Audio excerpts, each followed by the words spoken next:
Hello, everyone. Welcome to the stream. We are back for some game. Are we playing? Disco Elysium. Give me a sec. I'll be right there. There we go. Lorenzo Mirabella, ciao. Come stai? I hope I was able to retain your attention while I was gone. Crazy. We already have 6 concurrent viewers. How is that happening? Do I have bots in chat? Never before have I hit 6 concurrent viewers as soon as I started recording. But welcome everyone. I'm very, very glad to have you all here. This is a great privilege. A great honor.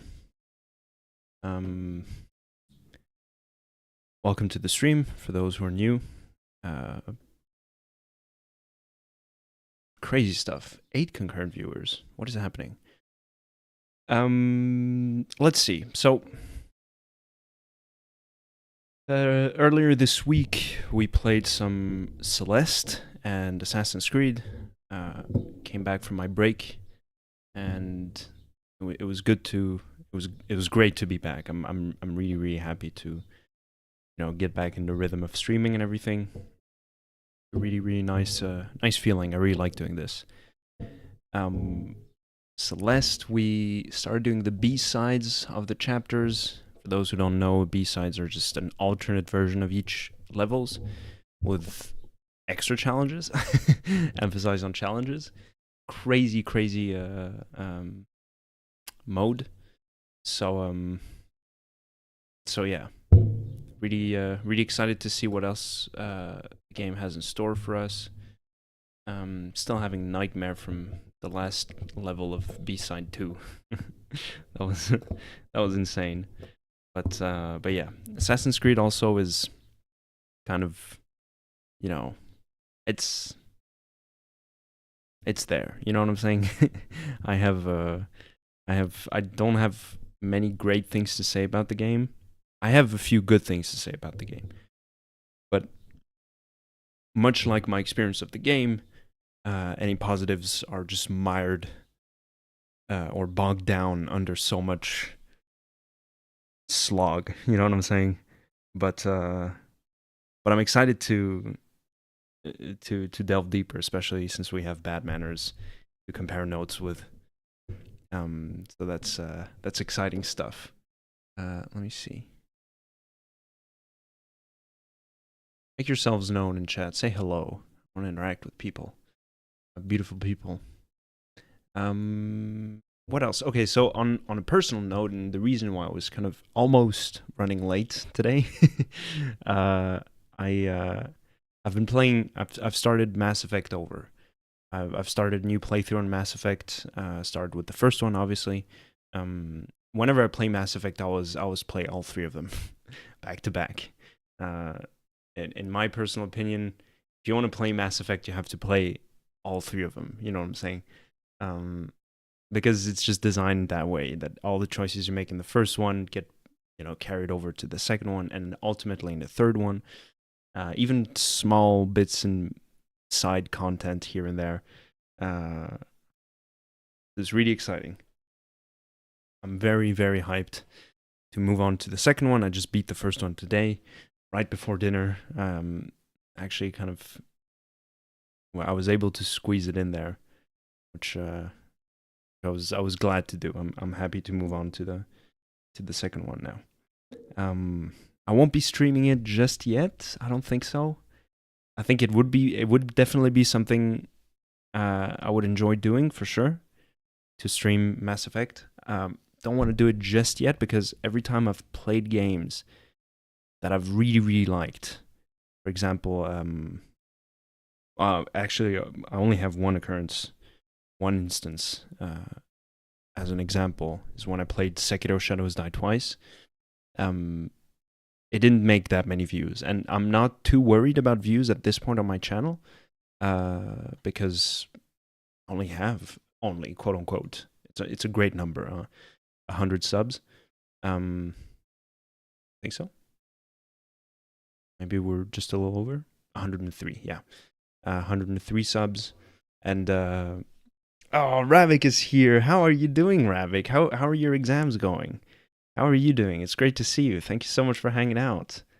Great to see you. Tickus, Tickster, Tix, the Tixstroyer. Right, yeah, exactly. That's the It's crazy that you remember. This is, I think, the third or fourth time you've dropped my government name. The official title. Um uh and you've consistently dropped it in its entirety. So first of all, I appreciate that. Um and how are you? Got like 3 days left of no classes. So is it because of Pencoast? Is that how you call it in English? How do you say it in Spanish? Translate English to Spanish? Español? No, I'll do it from French because I know how to say it in French. Don't go it. Oh, Semana Santa, Holy Week. But is it Pentecostes? Pentecostés. Pentecostes. Is that related to that? When is Pentecostes?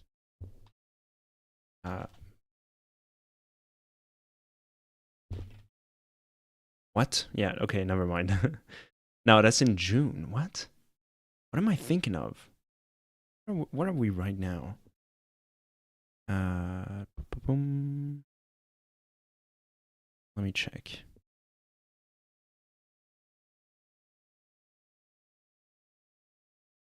Or is it? No, it's the Ascension. No. I got them all mixed up. Boom. Yeah, it's Good Friday. It's called Good Friday. How's it in French?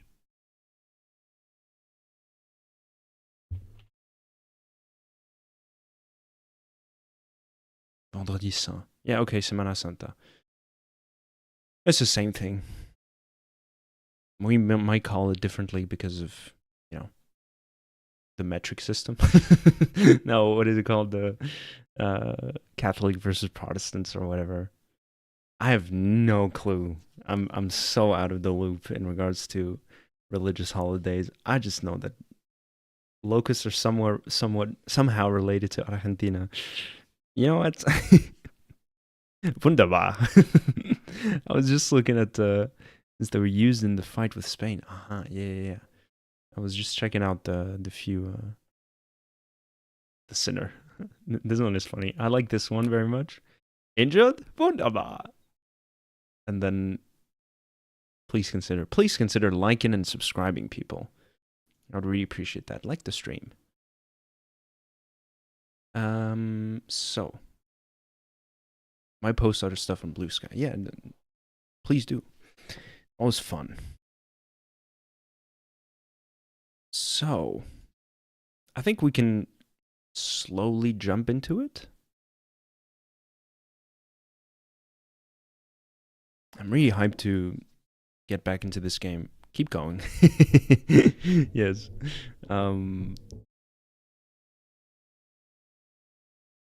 Let's see. And then, okay, I'm going to tease it real quick right now. On Sunday, we're playing a new game. I've spoken about it before, but I feel like at this point people have forgotten, so I'm inclined to kind of keep it a secret. A surprise, I should say. I really need to. I'm not that short. I'm inclined to make a surprise out of it because it should be fun. It should be good, a good experience.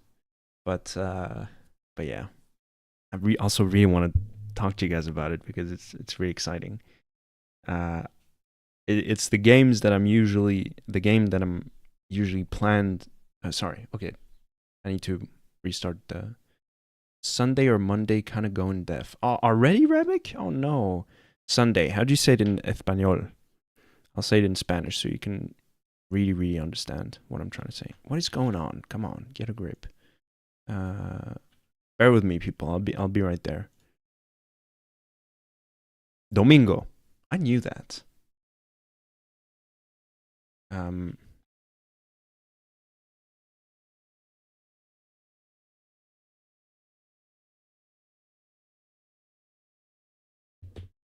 El domingo jugaremos un juego nuevo.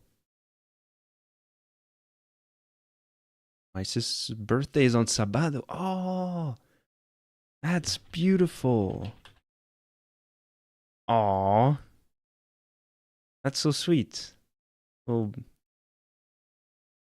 Rabbit little sister. Oh, that's sweet.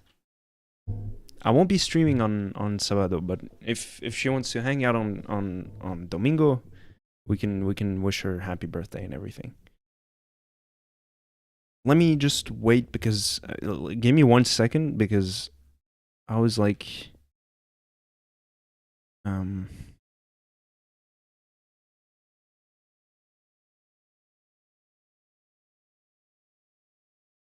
I was stream one with Sushi. Sushi is one of my friends, also a viewer on the channel.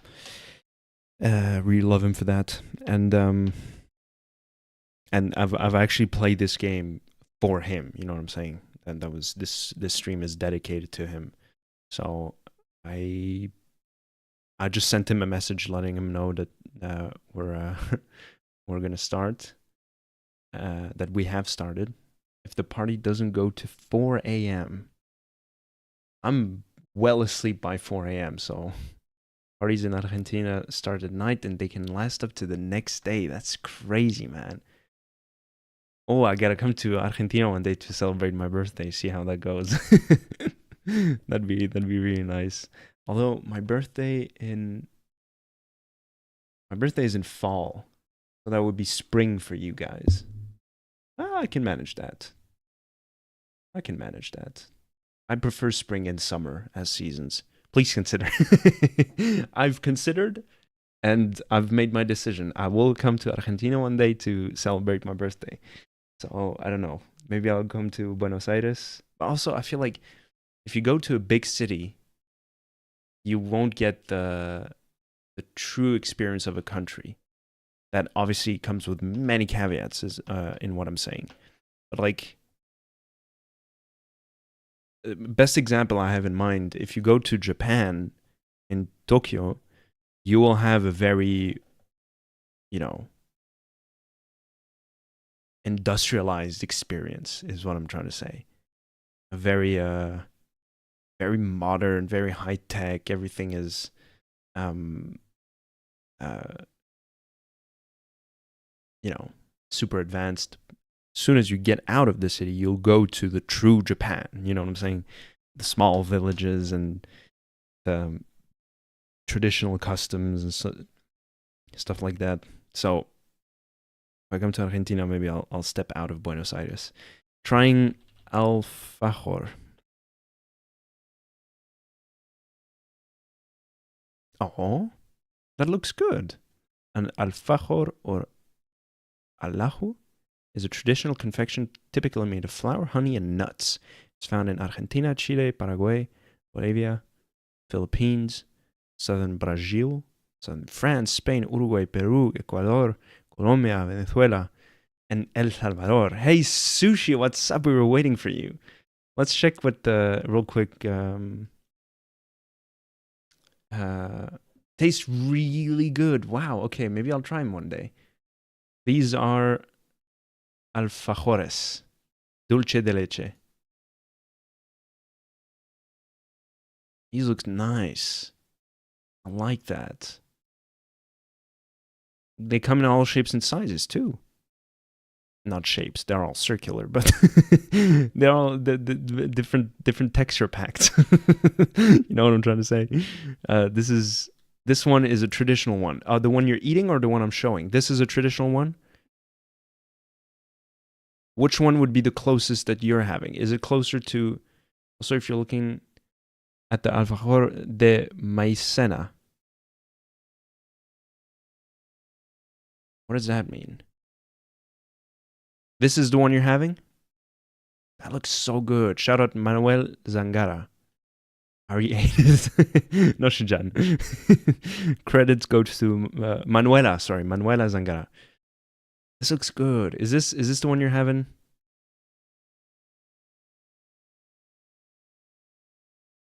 I ate Milka Albajor. Okay, hold up.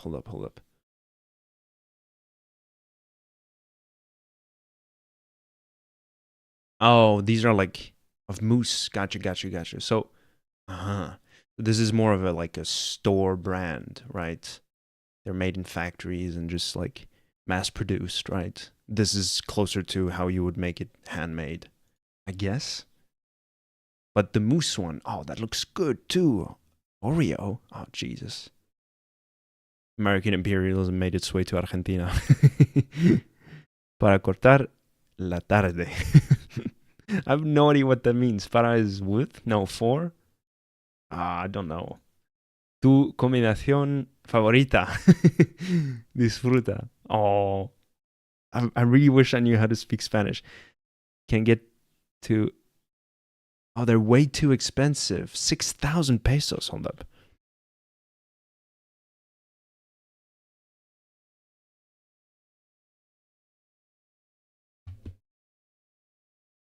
Let me check pesos to my currency. 6,000. What the fuck? Are you kidding me? That's like 250 my currency. What? Why is it so expensive? That's ridiculous, man.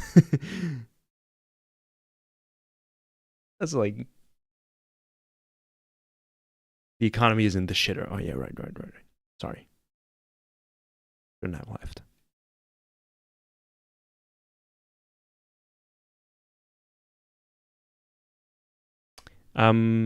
Shall we play? Let's play. My voice did a weird thing. Let's play. Lock in it. Does this work?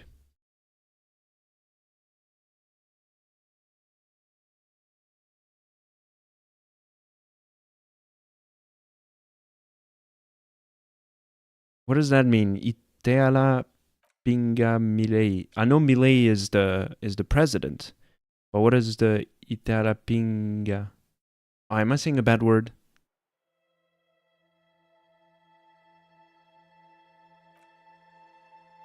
Let me check real quick.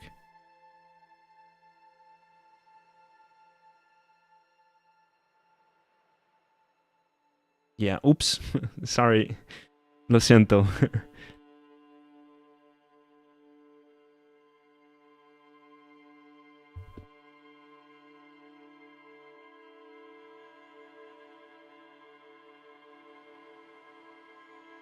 So.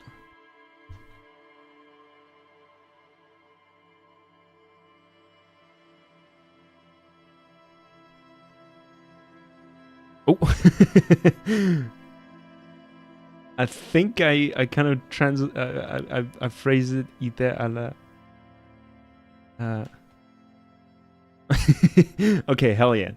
I mean, I support that. I support that. Do I have to time you already?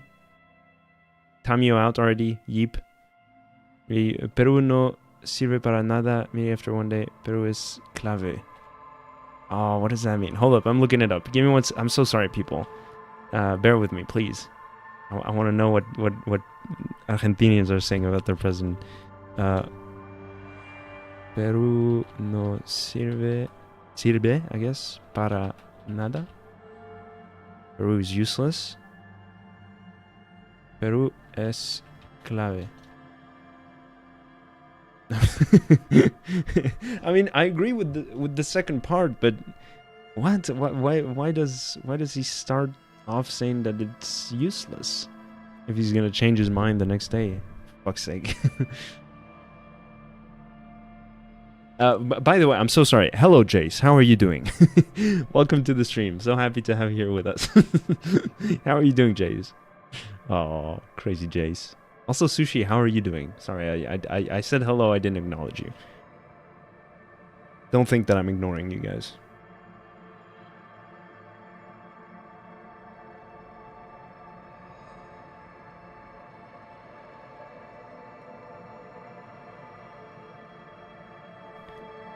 Voices tell me to eat my teeth. Don't. All right, continue. Where were we last time?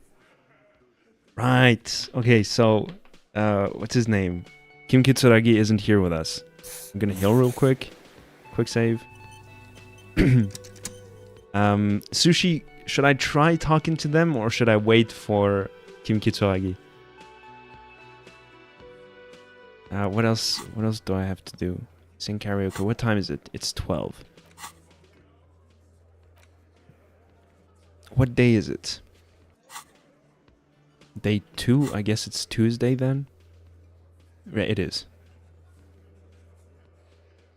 I think I drank too much chocolate. Just like you want. Oh, thank you. All right, let's talk. Let's talk to him. Talk to him. You see hawthorn bushes outside. Behind the dockworkers, a ceiling height window. The hawthorn branches scrape the glass like bony fingers. But weren't you supposed to ignore them to come back later? Oh, yeah. Right. I thought that meant in like a couple hours later. Yeah, okay, so we'll do that. The men are talking, but you swear you hear those black limbs tap on the window as the wind blows outside. Squint. There's a little slide panel up there to let some air in. No need to open it in spring. It's still too cold outside. You're not so sure about that. Somehow you just know there's something out there behind the glass. There's something out there. Yeah, your mother. Oh, got him. Inland told you. Mysterious door seen. It's not time yet. Okay, so I'll wait. Revert your gaze. We'll come back. 2 in the chest and down he goes. Okay, so we'll come back later. Oh yeah, I still have my bag. Then what else do I gotta do? Get 2 signatures for Evrard.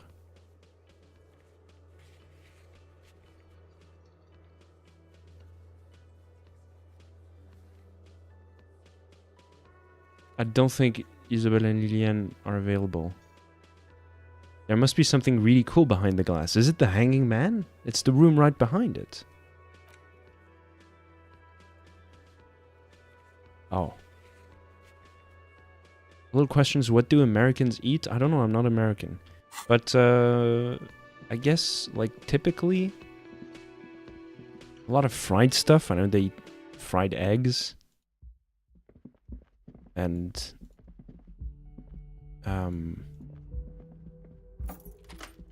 bacon, burgers, fries. Okay, I'm gonna take a bath.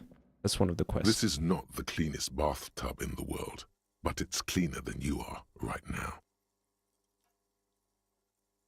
I want to live forever with the corpse smell, memento mori and stuff. Do I want to live forever with the stench of death? Eat mashed potatoes with milanesa. That sounds amazing. No, I'm gonna take a bath. What do you think, Sushi? The bathtub slowly fills with water. The water beckons. I'm taking a bath. The water is only lukewarm, but still comforting. Like amniotic fluid.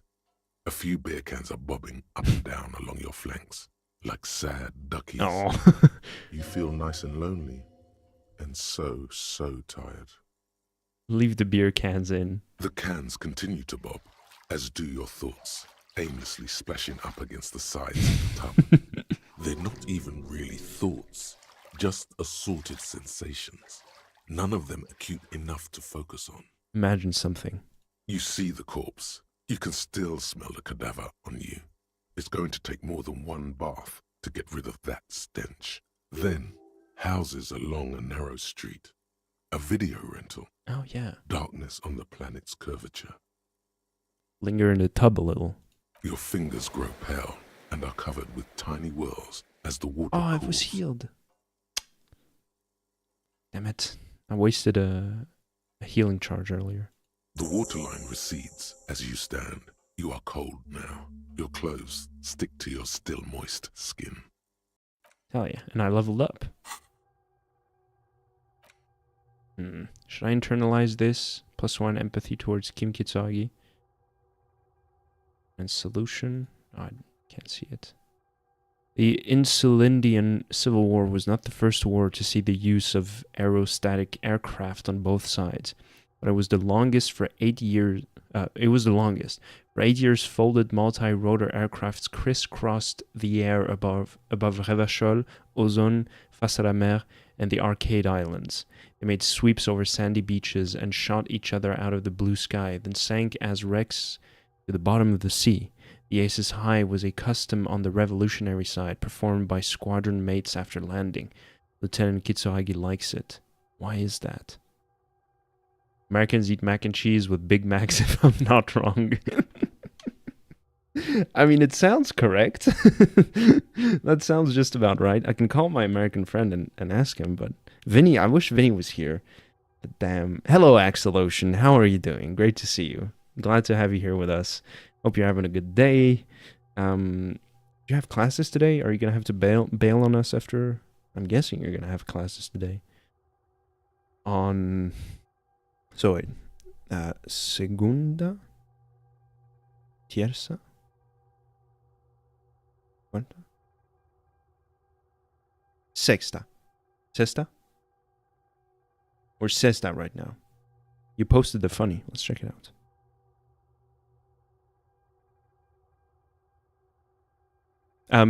Sushi, do you think I should internalize this or invest points in other things?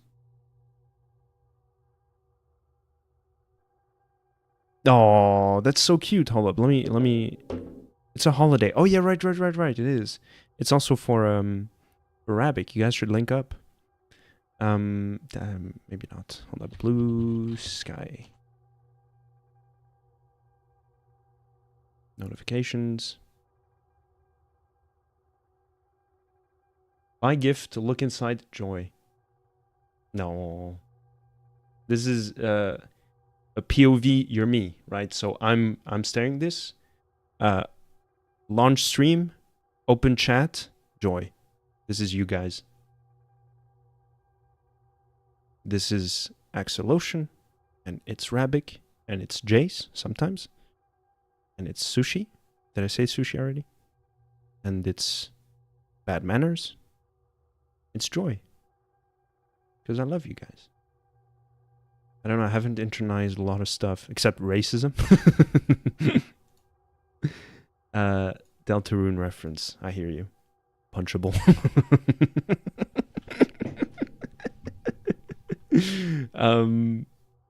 Yeah, it's not punchable.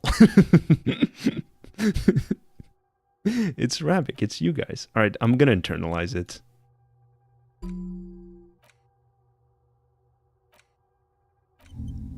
There we go.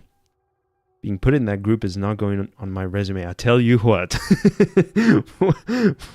What's up, Bad Manners? How are you doing? Why are you guys so negative towards the little cute? It's you guys. Okay. So what else we got? How are you doing, Bad? Thank you for hanging out. So good to see you. Find Morel, the cryptozoologist. So I gotta wait tomorrow for that, I think.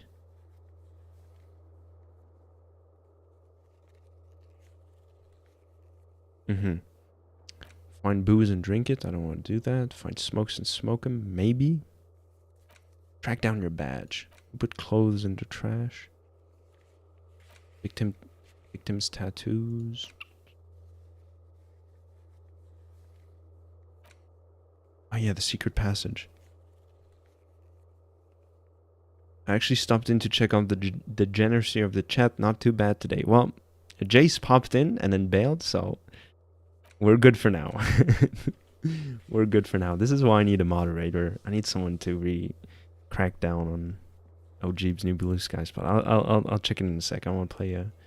What? This chat is always formidable. Yeah, what are you talking about, Manners? If anything, you're the one with your bad man. Okay, that was a bad joke. I don't know why. Okay. I'm bailing on the concept. Can I still talk to them? Talk to him. The man ponders his cooking utensils and gives you a little nod, acknowledging your presence. Yes, quite formidable indeed. Do you know what's behind that door? Point to the blue door. He looks up at you, then looks away quickly, shrugging and muttering something to himself. Shrugging is an international sign for, no, I don't know what's behind that door. I'm containing myself from making disgusting, sick, and twisted jokes. Thank you. I appreciate you for that. You see a heavy steel door with the cobalt blue surface feels rough to touch. The stainless steel door is flush with its frame on every side. The door does not budge. Who knows? You know, maybe I gotta try this a couple times. Alright, toi. Bien quoi? Can I help you? No.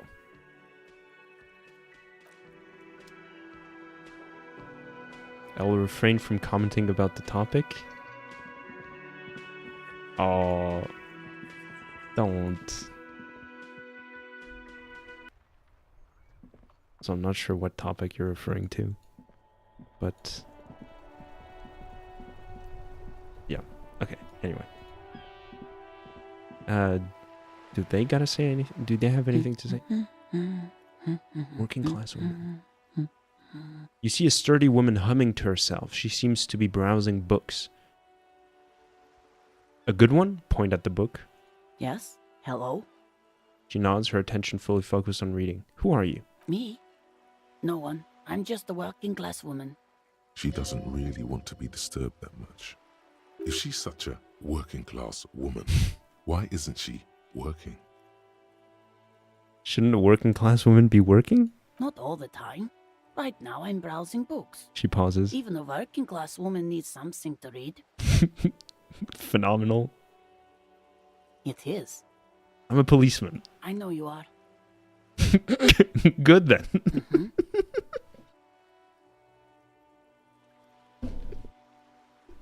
Oh, this interaction is fan-fucking-tastic. She reverts her attention to the soggy books on the bookstand. Do you need the help of a policeman? What with? She tries hard to focus on the bookstand. Maybe your husband is missing? My husband? No, he's not. So where could he be? I don't know. At home now? Out drinking with his friends? Working? So what I'm hearing is you don't really know where your husband is. Yes, but I don't really need to know where my husband is. Not all the time. Wouldn't you like to? No. She looks at you straight in the eye. Her right foot is tapping nervously. I can totally help you find your missing husband. Why are we still talking about this? I haven't lost my husband. She has, though. Her husband is totally lost. You should tell her that it's okay. Hush, baby. What? It's alright to not know where your husband is. Nothing shameful in that. Who said anything about shame? Stop talking down to me. My husband is not missing. But he is. You can feel it. Or maybe it's something else then. Maybe your children are missing? No, absolutely not. Her word comes out quick as gunshots. Okay, so where are they then? Are you a policeman or a nanny? She's definitely disturbed by now. Nanny, where are they? They are not missing, sir. You know where they are. They're at home, smoking, giving the ladder of vices a chance. I'm 100% gonna meme this music. The theme is so hilariously somber. Yeah, it's really amazing, for sure. The theme has been going on, the soundtrack has been going great in this game. I have no idea what this game is about, but I enjoy being a goblin in chat, and we love you for that. He doesn't understand the concept of object permanence. This is about to turn into a ransom demand. Yeah. Yeah. Object permanence, yeah, exactly. Is your husband here? No? Then he's missing. What? Are you missing perchance, ma'am? What if something horrible has happened? What if they're dead? That's the bad vibe you got before. They're at home, right? Smoking cigarettes. What if something awful has happened? What if they're in the sewers? What? That's just... My daughters are perfectly fine. They're with their friends down in Jamrock. There's nothing to worry about. She's getting upset. Her voice has risen as she tries to convince herself that her daughters are safe. They're almost grown up now anyway. They're past Aw. the age they need me protecting them from everything now. Is your husband in the room with us right now? I'm afraid the danger is now greater than ever. Tell me, how old are they? My youngest girl, Jolie, is just shy of 16. Jenny, she is turning 18 next month. But we shouldn't even be talking about them. And can you describe me their appearance? Any features that stand out? Something to make identifying a little easier. Why do you need to know this? Haven't I repeatedly told you that they're not missing? That they're in Jamrock, safe and well, at some stupid party. Did someone say a party? You could use a party. Hunt it down. Oh my fucking god. This is so fucking stupid. Oh. I could do with a killer party, not a lame-o one. A killer party? What is it with you and Pulp Staples? My god. Please, no more talk about my daughters. They are fine. She picks up a book, and tries to concentrate. A flock of seabird passes by. Maybe your cockatoo is missing. I don't mean to disrespect, sir, but you are being a bit of a cockatoo here. Ma'am, I was asking about your cockatoo. Is it missing? I don't even have a cockatoo. And guess what? It's a trap. Never ever say what. What? Even if I had, it wouldn't be missing. Alright, cockatoo not missing. I just wanted to make sure. Great. Just one more thing. What did you mean by me being a cockatoo? Nothing. Go read up on them if you're so interested. There's a great book in the bookstore. Maybe you should. What if the cockatoo is your astral captain? Uh-huh. Or your heraldic bird? Actually, that's exactly what I'm going to do. Thanks for the tip. Wonderful. The store is open. Watch her browse books. Her hands move over the book covers. The tips of her fingers look rough, stained with yellow. It seems like she has spent a lot of time at work, smoking. Another comrade. Years of labor are pressing down on her shoulders. She deserves a hug for all the work she's done for mankind. Give her a hug. You step in and close your arms around this foreign body, wandering astray in touch. There's a small movement beneath your hands as you shut your eyes. Then a tiny voice breaks out and asks, What is happening? She seems to be confused. Your hands are wrapped around her polyester coat. The fabric feels cold, moist from the sea nearby. Keep hugging her. The situation is oddly intimate. Your cheek is pressed against her shoulder. Her hand is trapped between your chest. 5 seconds pass, and their passing seems so unimaginably long. Then she coughs and says again, What are you doing, officer? Less talk, more feeling. Keep your eyes closed. Soak in the closeness.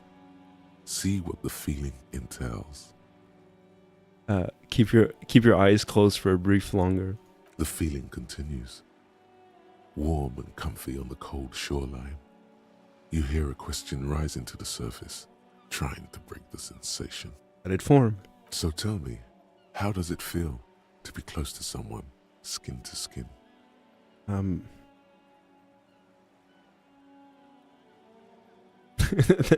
Comfort her for the loss of her husband.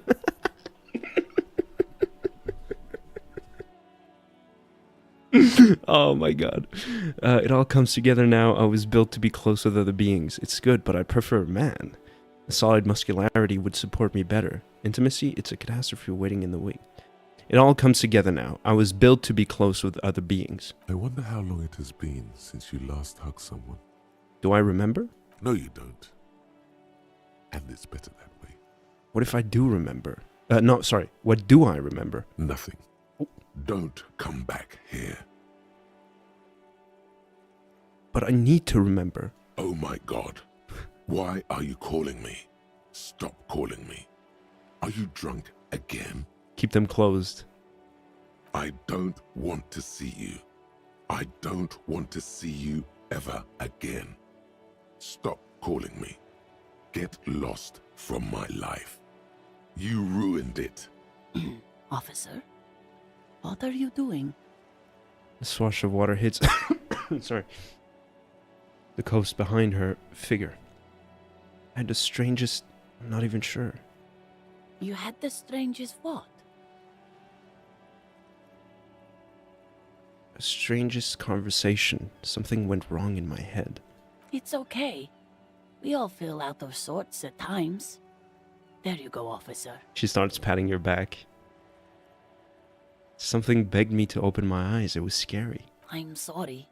I don't really understand what you're talking about. She lets go of your hug. Is there anything else I can help you with? That's all for the moment. I'll let you read. The woman before you nods and returns to her reading.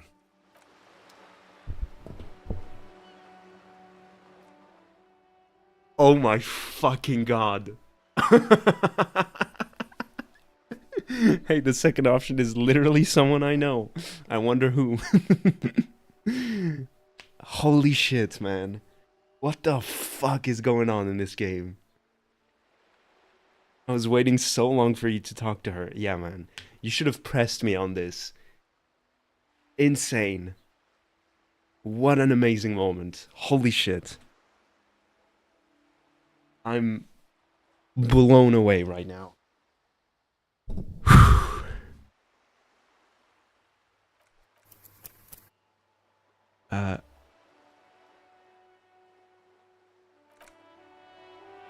Blue sky? Alright, give me a sec.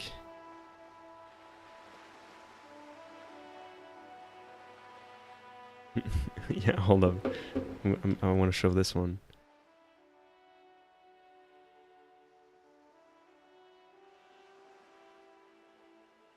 Go read the Cockatoo book. Yeah, on it. Be cringe, be yourself, be happy. Hell yeah. Yeah, don't kill the part that is cringe. Kill the part that cringes. But also be normal.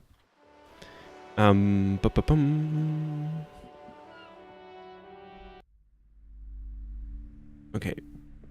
Absolute games. The Hell yeah. display rack is brimming with worn paperbacks featuring an extremely muscular, sword-wielding barbarian on the cover.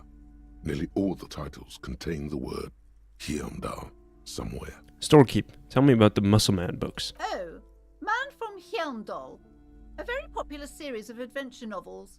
They're awfully immoral and violent books. Why are they so popular? Blood and violence, scantily clad women, epic narratives, all those mystical things he encounters. They're bound to grab those with little imagination and nothing to do. Oops. Sounds good. Which one should I start with? What does it matter? They're all the same. However, the customer is always right, they say. If you're a novice of the series, I'd recommend Hyundalaman, the man from Hyundal. It's supposed to be a good introduction to the series. Look through the display of books. Rows and rows of Hyundalamen blur your vision.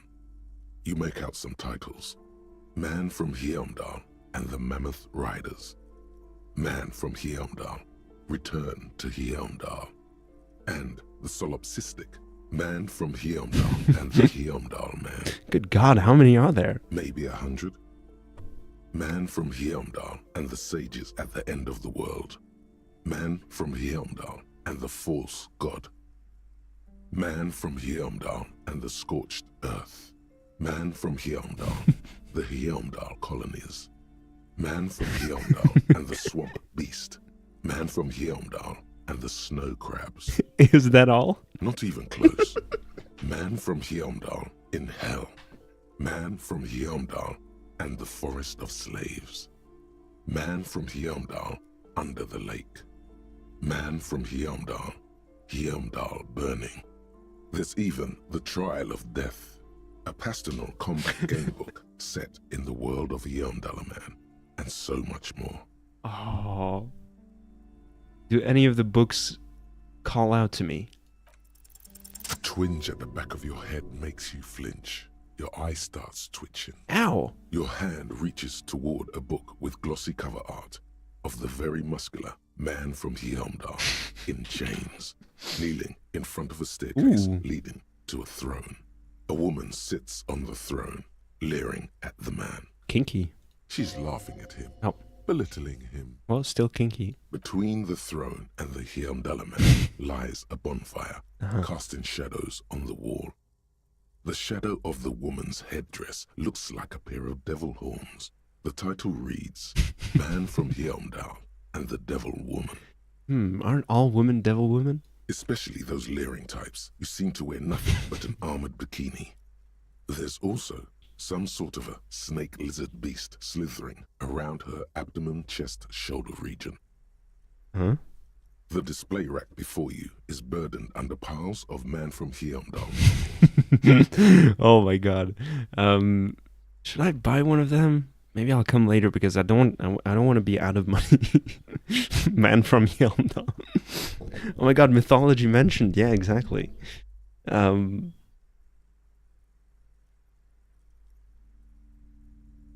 I don't want to be out of money for, you guys can't see it, but I have 20 reals right now. And I think I need 20 for the room. Average Dark Souls protagonist. Yes, that's right. A small mountain of colorful board game boxes. There are numerous types of games for all ages. A lot of shelf space seems to be taken up by Wirral-related merchandise. Storekeep, what board games do you have here? Wonderful board games, sir. The Viticulturist is a classic for sure, or perhaps you'd like Archipelagos of Insulinda, a very educational game for those interested in geography. Raubritter is a fun game of economic competition, but can get quite intense joking. after a while. We have games for the whole family. You can play with your children. Oh, Inland Empire is going to say something about my kids. Who are you going to play board games with? Do you have friends or family? You didn't wait and I came? Hello? Hello, Ilona, how are you doing? So good to see you. How are you doing? Wow. It's been a while. I hope everything's going okay.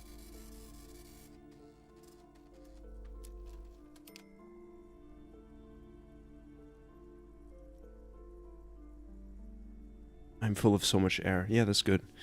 Wow, I have children, a family? It certainly feels like whatever you are will die with you. Oops. Look at me. Who'd want to have children with me? Don't be so hard on yourself, sir. You just need to clean up a bit. And technically, friends are a bit like family. Oh, she fiddles her pendant. Yeah, that's true. You guys are my family. Everything is fine. How are you? Everything is great. Thank you. I'm very very grateful for everything going on in my life. The health is here. You know, streaming, always fun. I'm from Minecraft. No. Yeah, but I'm glad to hear that everything is fine on your side. It really seems like there's no end to this war, but really always rooting for you, you know. Hoping that that you'll make it out of this. Keeping my fingers crossed for you, Ilona. I lost my fucking pencil. Give me a sec. I also want to close my window because it's getting chilly.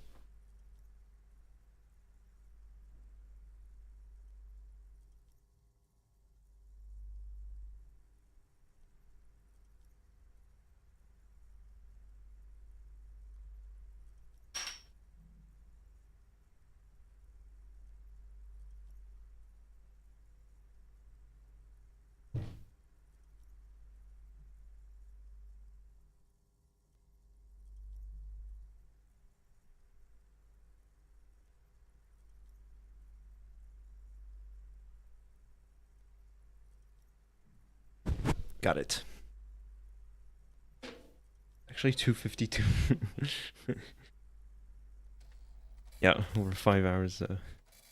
Becomes a big shot. It's okay, Rabbit. Jace is here, but you don't need to replace him.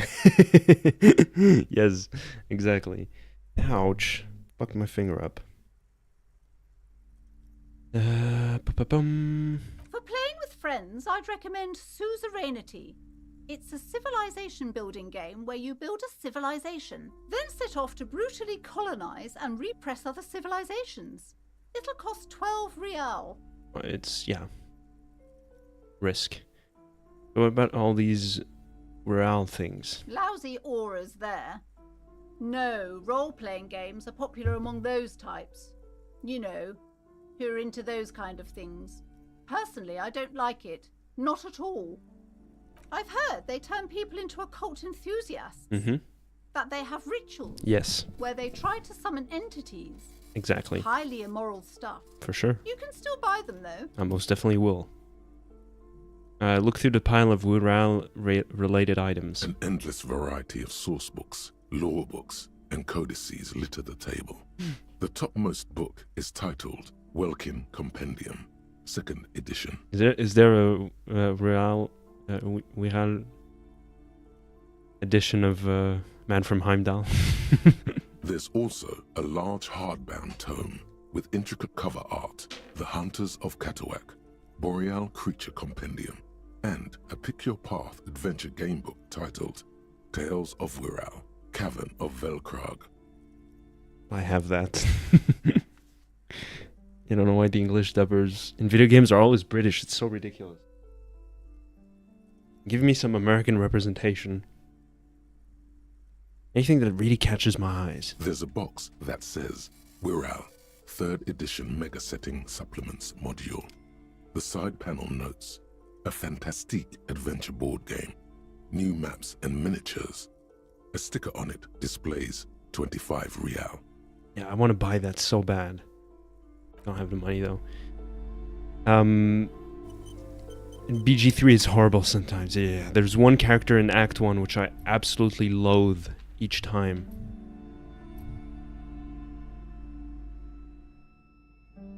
Meet the Team is coming for you, Tico. Every YouTuber is doomed. I've seen all the Meet the Teams. I'm not gonna watch it though. I don't want to be like every YouTubers. Oh god, yeah, this place. British hate is high here, I see. Yeah, they're violent colonizers. Also, it's just like, why is it the default? You know what I'm saying? Like, give me a character with like a fucking southern accent. You know what I'm saying? Imagine if in Baldur's Gate 3, Sushi, maybe you'll, you know, you can help me out with an example. Like, imagine if like Dame Aelin had a southern accent. How hilarious would that be? God put them on an island, it's Ferraris. Yes, exactly. Yes. Just keep him as far away from European mainland as possible. This is gonna be the kids section. Shelves filled to the brim with crime novels featuring the supposedly stalwart Vespertine detective, Dick Mullen. Dick Mullen, yeah.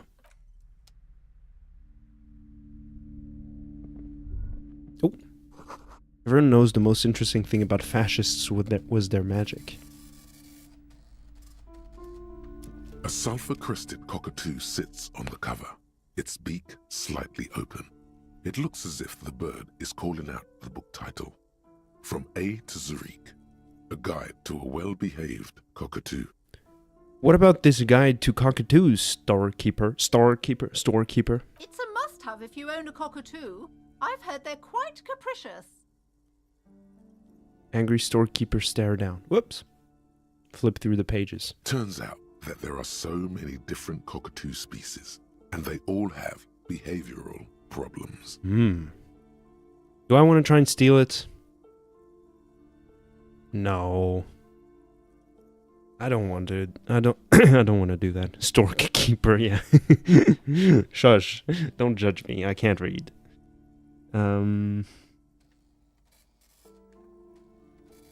would be funny. How bad would the consequences be if I tried to steal it? Do you know the answer, Sushi?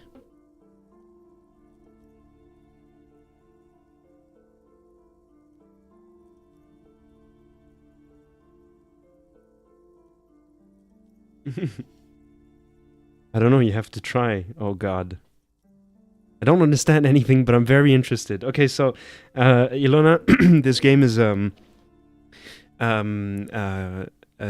detective game, you know, where there's a mystery and I need to solve it, and that's as best as I can explain it. And then along the way, we just find a lot of very crazy and funny characters, and this is such an instance. This is not related. It's not connected to the main quest, as far as I'm concerned. Sushi, you might correct me. This is not connected. It's just side content, but it's very, very funny. I mean, it's English from England. It makes sense that it's the default. This is like seeing people talking Portuguese and wanting a Portuguese accent and not a like seeing people talking in Portuguese and wanting a Portuguese accent and not a Brazilian one. 0 cents. No, I think you got it mixed up. In the comparison, it would be like people talking in Portuguese and wanting a Brazilian. Like right now, I'm wishing that there would be more Brazilian accents rather than Portuguese accents. You know what I'm saying? And like it almost makes no sense because Larian isn't even a British company. They're Belgians, I think. Sven is Belgian. Where's Larian found in? Larian. Yeah, it was founded in Ghent, Belgium. Same thing with CD Projekt Red. It's a Polish company. Why are all their characters speaking? No, Geralt speaks with an American accent.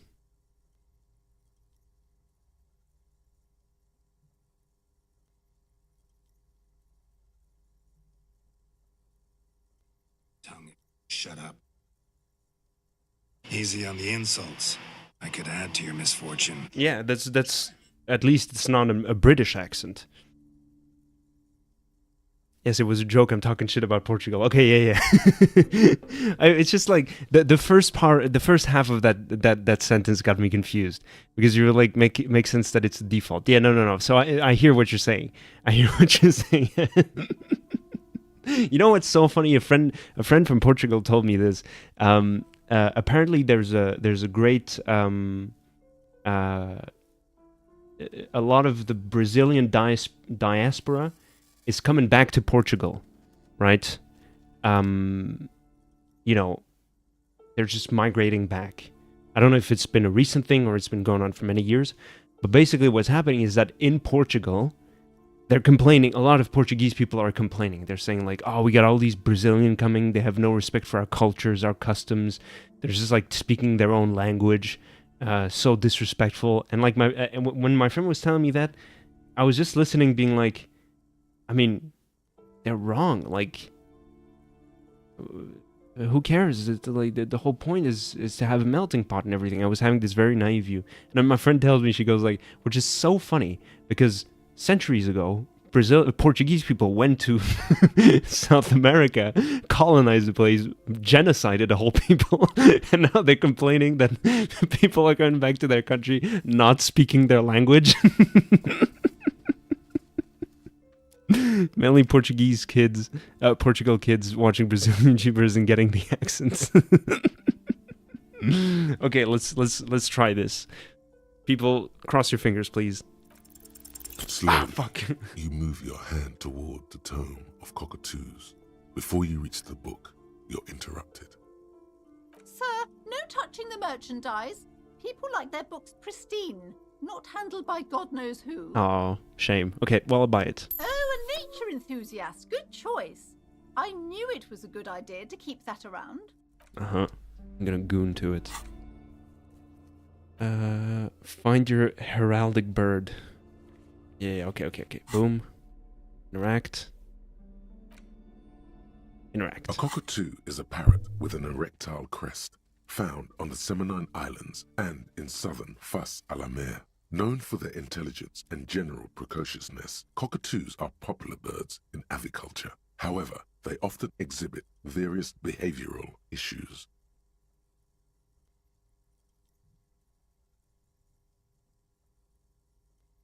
For reference, this is a cockatoo. Very pretty. Zoolanta.org. Zoo Atlanta, sorry. Zooatlanta.org. Right? From Seminoles Islands. There you go. Cockatoo! Ilona got excited by the cockatoos. Problems with internet can knock me out of here in connection with recent events. Yeah. If you're here, we're happy to have you here. Nice cockatoo. Nice cockatoo! Alright, settle down, Excellent Ocean.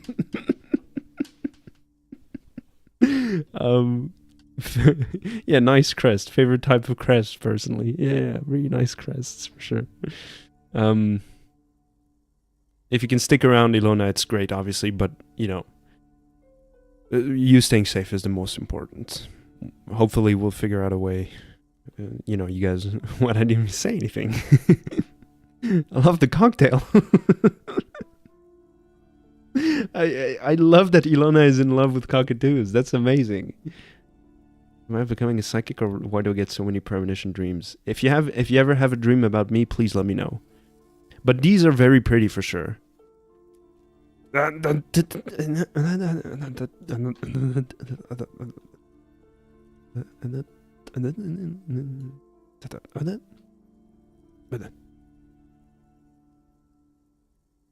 Aw, people put some hearts in chat for Ilona, please. That's mandatory. I literally dreamt that I used my phone in bed and it became true like 2 days later. Oh wow, that's crazy. Rabbit, am I becoming a billionaire anytime soon? Okay, sorry. Sorry, Sushi. Okay, what more? Banana! This book talks about the delicate nature of twos, Twos? as well as introducing some of the most popular species among the bird enthusiasts. The funeral cockatoo, the major majestic cockatoo, and the most common bang bang cockatoo. It's colorfully illustrated. So hold up, we got funeral cockatoo. My God. And then we got major majestic cockatoo. And then we got bang bang common bang bang cockatoo. All right, let's see. So this is the funeral cockatoo. Right? Very pretty, very cute. I like this one. Or commonly known as, I guess, the politically correct way of calling it is the yellow-tailed black cockatoo. This is a lie. Okay, and then the major majestic cockatoo. Very major and majestic for sure. Look at that. This is pretty. Nice crest. Nice pink colorings. Oh. Ilona, you're so sweet. Nice and pink colors. I like that. And then the common bang bang cockatoo. Nice. Very nice. I know half my face is hiding it, but you guys can always look it up. Is this the male and the female, I'm guessing? Oh. Could be us, but you're playing. Alright, that's enough.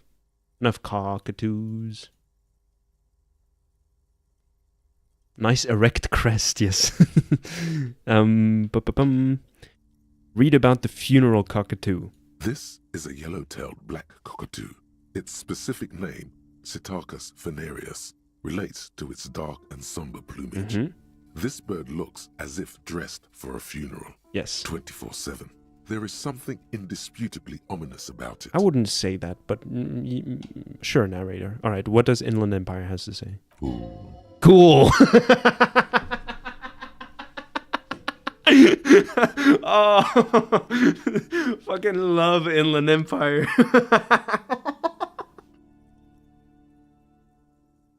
Cool.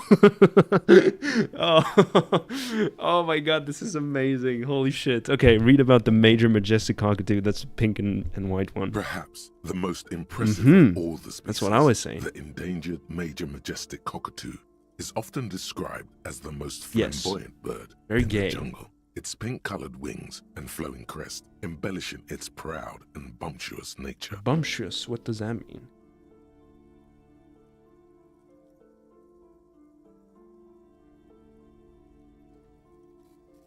Irritatingly self-assertive.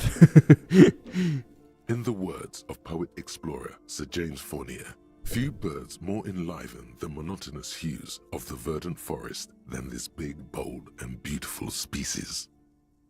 Alright, turn off the light, that's fine.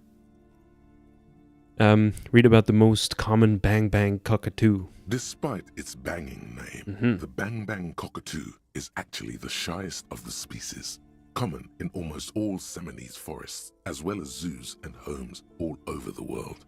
Its plumage is mainly grey and white. The Mhm. Seminoles name, bang bang, is thought to be of onomatopoeic origins. Ah, interesting. Alright, so...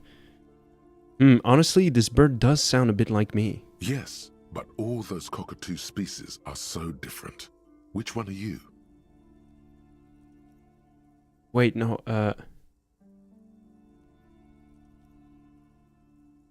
hold up, I have to take some time to think. Understandable.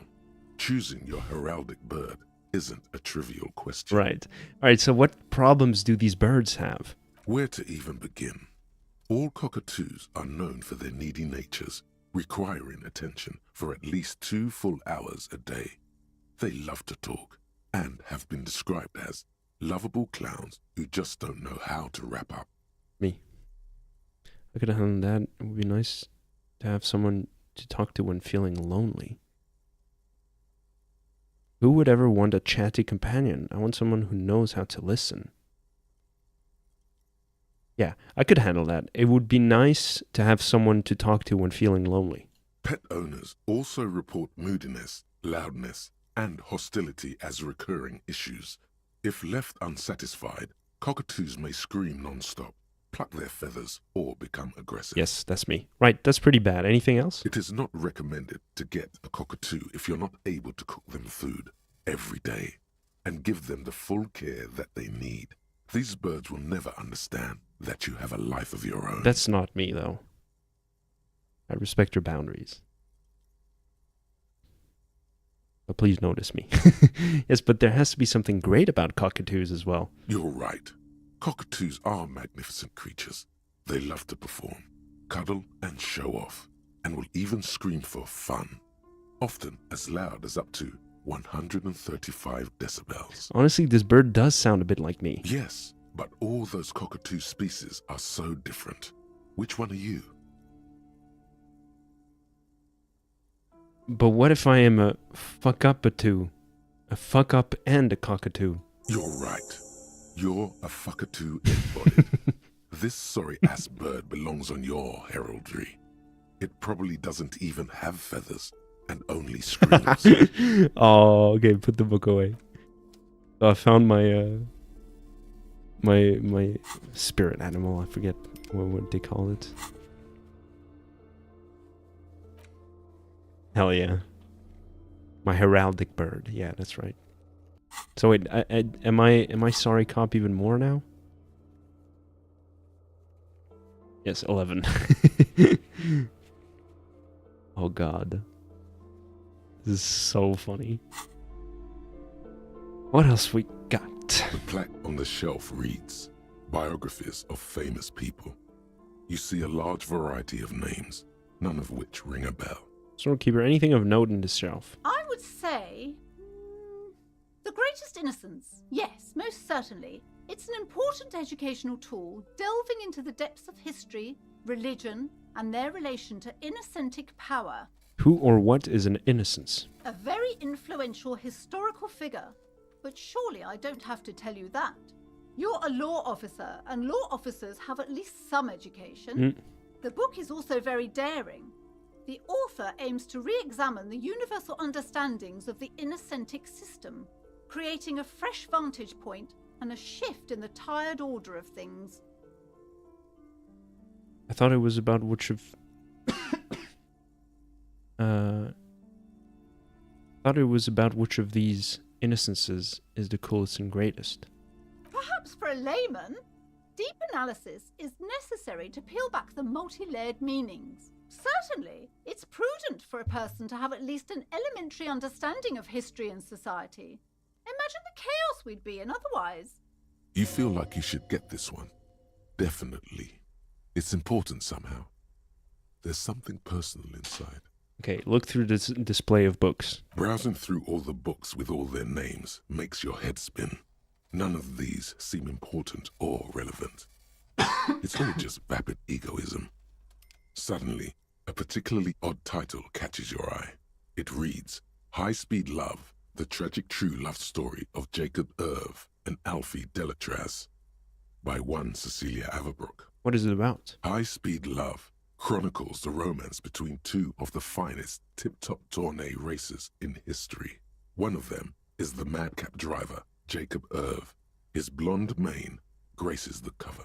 Next to Irv's life story, you see a slim biography of an Occidental rock star called the Anti-Star.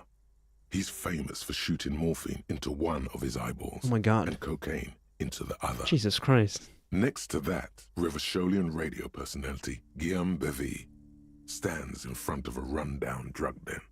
He's a permanent fixture on Channel 8, reporting on real-life crime and ruining cops' days. I really must insist you buy one of the books. Reading them is not for free. Do still browse, though, but not too long. No, leave me alone. She understands she has erred against the customer and immediately corrects course. Mm-hmm. I'm sorry, I did not mean to rush you. You are browsing. Go ahead. Take your time. Time is commerce. I'm interested in that Greatest Innocence book. A true cultural touchstone. Enjoy the read. Because I have a quest of, like, figuring it out. The Greatest Innocence by João Paulo Salomão Lopes de Fuego. That's you, The Axel book Ocean. is large and heavy. João Paulo Salomão Lopes de Fuego. That's Axel Ocean mentioned. Crack open this immense tome. Browsing through the various chapters, you try your best to understand the ceaseless overflow, the sprawl of names, dates, places, events historical. Most of it ends up as a twisted mass of facts inside your brain. Caralho. Oh God, Yellow Triangle, Bill mentioned.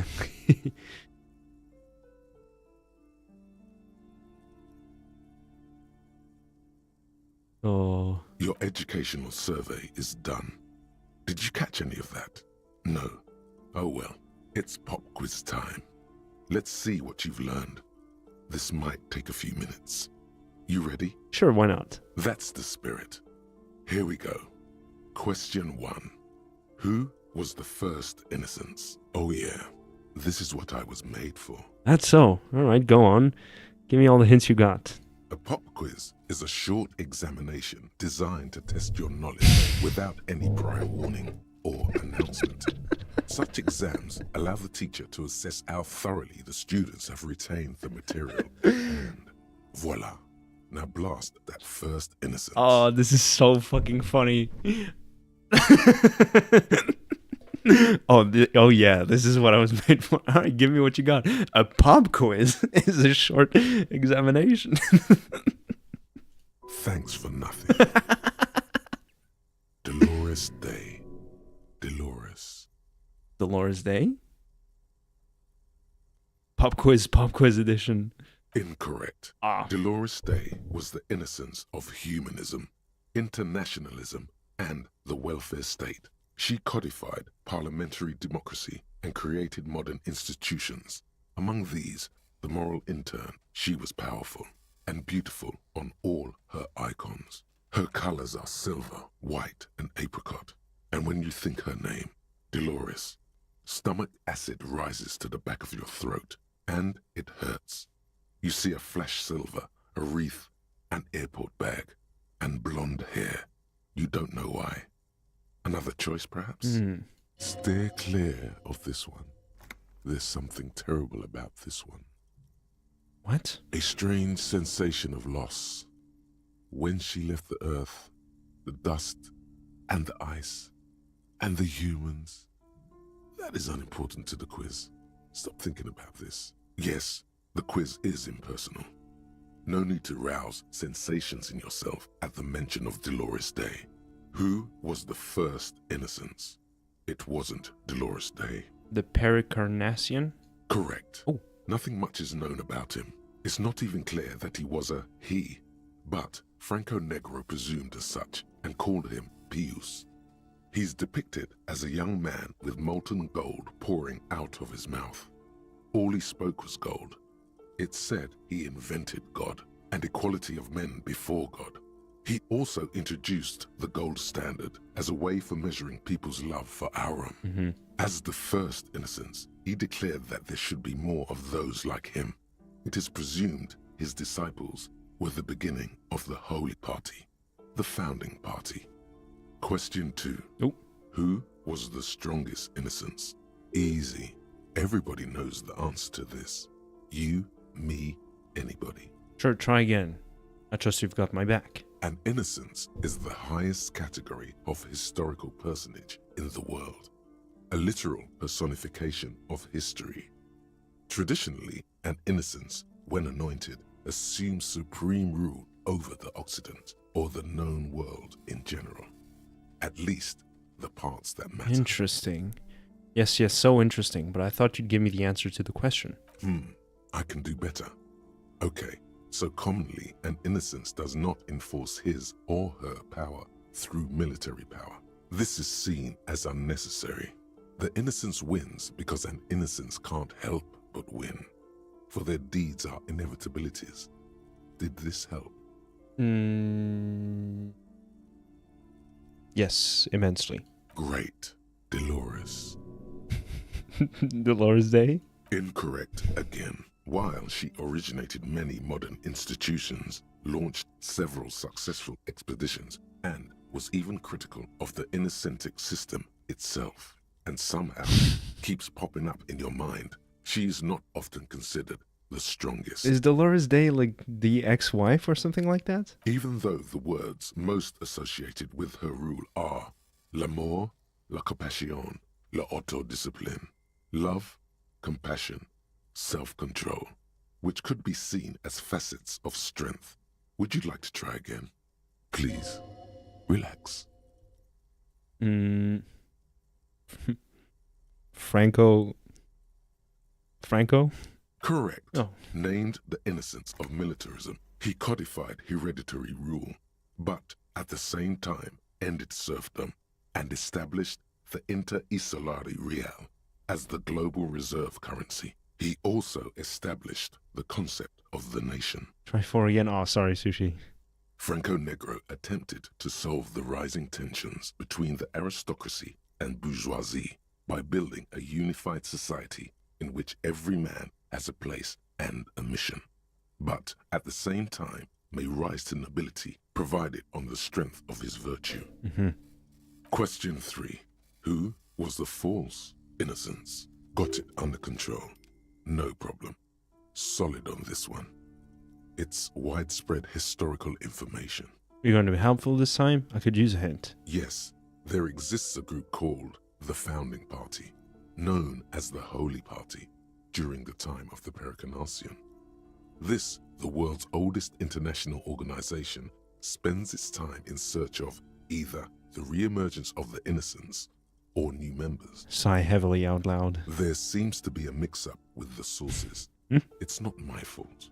At least it clearly wasn't Dolores Day. She wouldn't be false. She's beautiful. Dolores. No, stop thinking it. I said it wasn't her. She was true. No, Okay. stop thinking it. I said it wasn't her. Erno She was true. Pasternak? Correct. Oh. There have been a number of counter or false Innocences. Some assumed to have innocentic qualities. Some who just thought so themselves. Occasionally, they have the support of a faction inside the ecclesiastic organization, and accusations of foul play have arisen. The most famous and important of these was Ernau Pasternak. He was into torture, despotism, hymns, cannons, and world conquest, but got defeated and humiliated by Stepan the Despicable of Kedra. Mm-hmm. Final stretch. You've come so far and learned so much. This is the most important one. Question 4.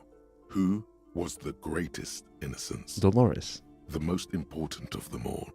The most precious to humankind. I've got it. Honest. Okay, are you sure this time I'll bite? Hint me. Of course, this is my thing. The reason I exist in this world. The correct answer is Franco Negro. You're absolutely certain of this. 0 doubts. I want to say Dolores Day. Correct. Nope. The Mesk might see Franco Negro as the father of nations, but as of this century, there's been a great shift in attitude. Dolores Day has become widely regarded as the greatest innocence. A most radical change to the whole fabric of the world. Now I wanted to see what it would say if I picked Franco. Everything from inter-esolary travel to the connected world to 3 consecutive scientific revolutions can be traced back to her. Every decade that passes, she seems less human somehow and more beautiful. Congratulations on finishing the test. The results and your subsequent grade have been calculated. You get a C, Nope. vaguely passable. A solid effort with nothing much else to show. Nice going, mediocrity man. Jesus. You would have done better if you just left Dolores Day for the end. Dial the Dolores Day down a bit. Huh. Damn you, you arrogant book. You are shouting at an inanimate object, like a real weirdo. No wonder you seem to have trouble with the right answers. Man, something's weird about this book. You should do something fun instead. Rock out. Forget about it. Oh, I forgot about the necktie. Oh boy.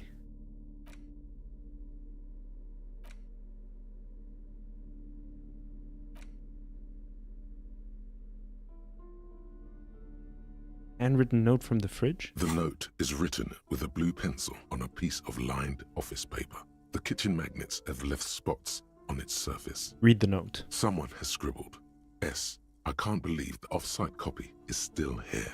The illiterate ginger kid keeps stealing stuff from the studio, so I had to hide it somewhere safe. You'll find the filament memory with the off-site copy in the frozen ice cream maker. Please take it home, ASAP. It's important.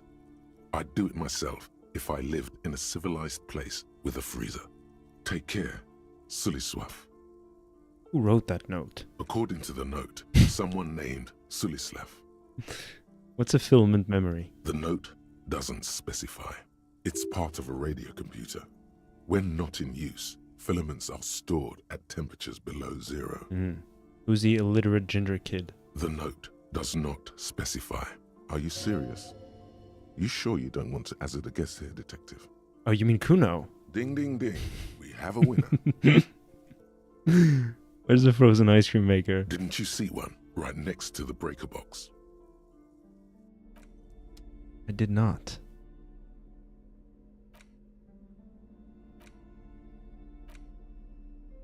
Okay. Oh yeah. Aces high. For the rest of the world, the aces high is just a cool Revachol thing, politically neutral.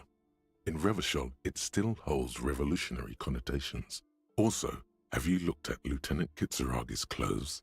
He wears a bomber jacket, just like the ones worn by aerostatic brigades, and those cargo pants could store tools for hot-fixing your aerostatic. Maybe you should ask him about this.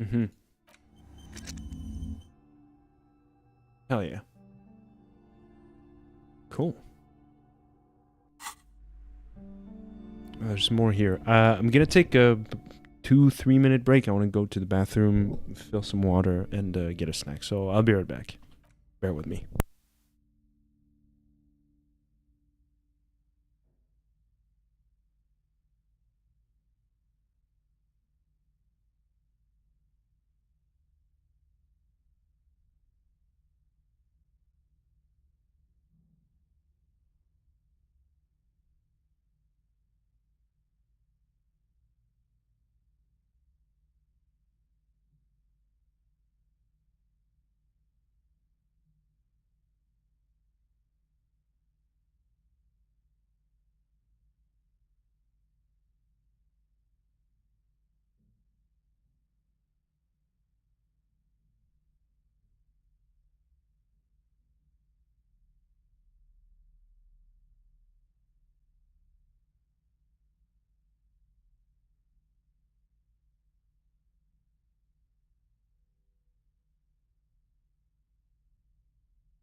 Mod is here.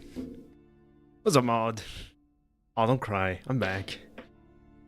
Streamer just got abducted, sadly. No! Yo, Inland Empire came for me.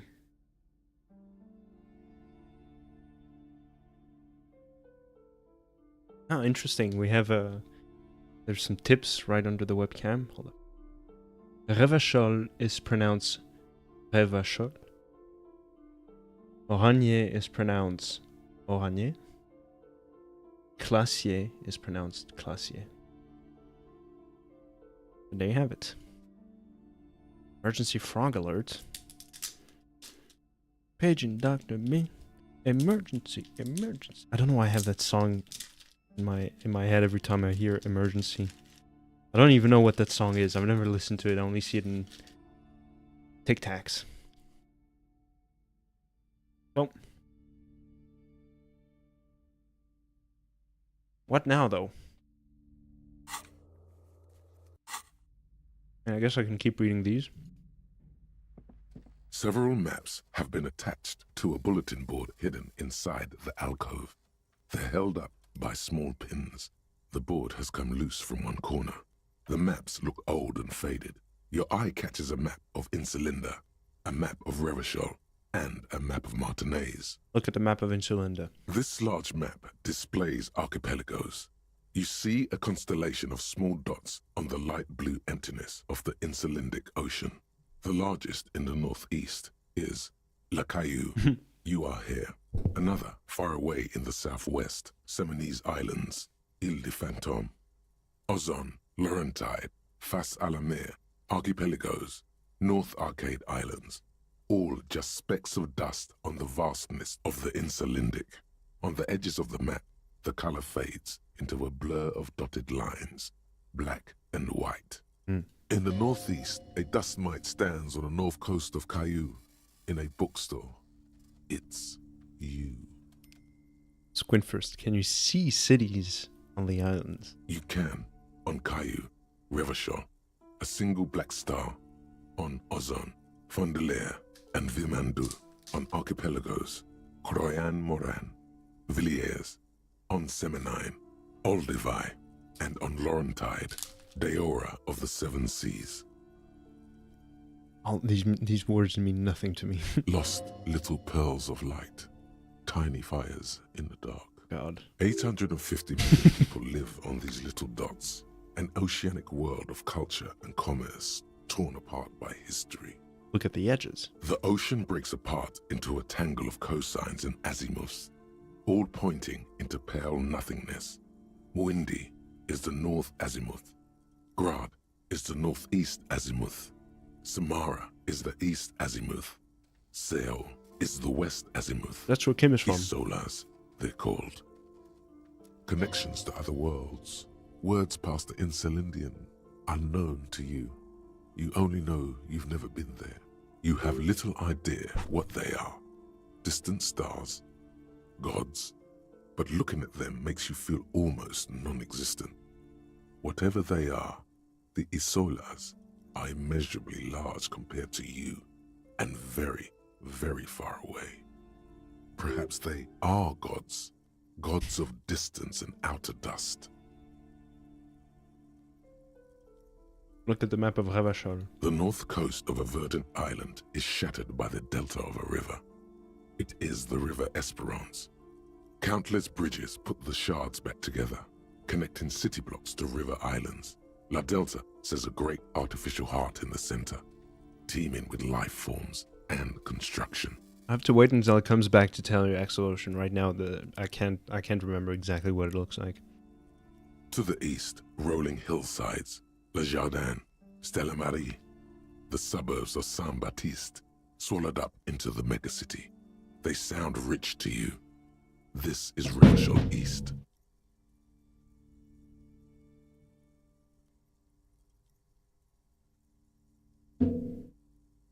Jesus Christ. I just dropped my water bottle. Almost 1 kilogram. Sorry. Hudon. It's somewhere to live. Not bad. Then there's Jamrock. It's bad. Nope. People shouldn't live there. but they do. Then Forburg. It's almost as bad and much larger. Then Coal City. It's the worst. And Martinez? It's so small you can't even see it on the map. No, wait. There it is. North of Jamrock, the strip of coast next to the Greater Rivershell Industrial Harbour. It looks downright despondent. It's almost Coal City, to be honest. No, this is somewhere to be. This is all you have. But it's still something. Streets and sodium lights, the sky, the world. You're still alive. Look at the map of Martinez. It's not really a map. It's a tourist thing. A picture postcard with buildings on it, drawn from an isometric perspective. A date in the upper right corner says 48. Still, it's detailed. Could be pretty useful for scouting ahead. You see the jagged boxes of an industrial harbour, even the whirling in rags there. Hell yeah. Storekeeper, can I buy these maps? I'm sorry, officer. The map of Martinez is the only one available. The other two are not for sale anymore. And besides, you could scarcely afford them. I have 11 real. What are you talking about? They're quite valuable, though they might not look it. The map of Martinez is 90 cents, though. Why is the map of Martinez so cheap? That old thing. It's an out-of-date map of a tourist location that never was nor came to be. From when some design studio people tried to spruce the place up 4 or 5 years ago. They also renovated the horse statue, set up those coin-operated viewers, and designed the new street lamps. The place does not look like a successful tourist trap, does it? Mm-hmm. What happened then? They didn't get that far, for some reason. A shame the project never got going. Would be nice if someone fixed Martinez up. All these ruins are bad for business.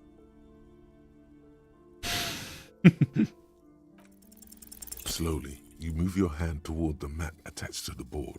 Before you even reach the map, you're interrupted. Sir, please, no touching the merchandise. These old maps are relics of the past. I want to buy the map of Martinez. Always good to be informed of your surroundings. The worn map features the patchwork grid of the streets of Martinez, with directions to appropriately touristy locations. Year 48 resides on the upper right corner.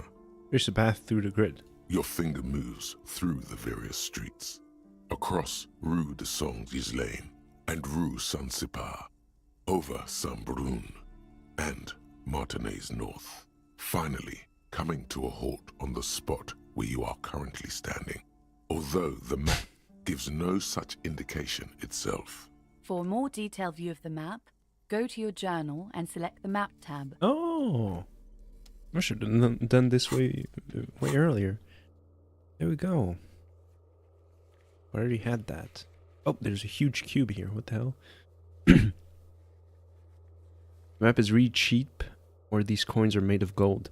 Well, they said that it's not an actual map. It's like a postcard, you know, like a tourist postcard that just shows this. You know what I'm saying? It won't give a lot of details as to, you know,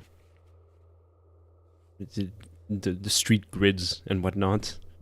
It just gives you a few images, like I forget how it's called. This thing. How'd you call these in English? I don't even know how you called it in French. But 90 cents, yeah. It certainly isn't Brazilian reals. Ferris wheel, thank you. A Ferris wheel in the church and stuff like that. Grand roue. Grande roue. Yeah. Le grand truc qui tourne là.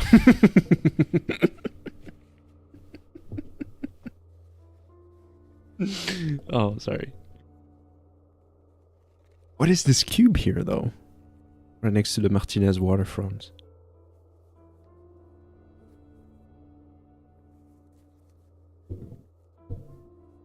Okay.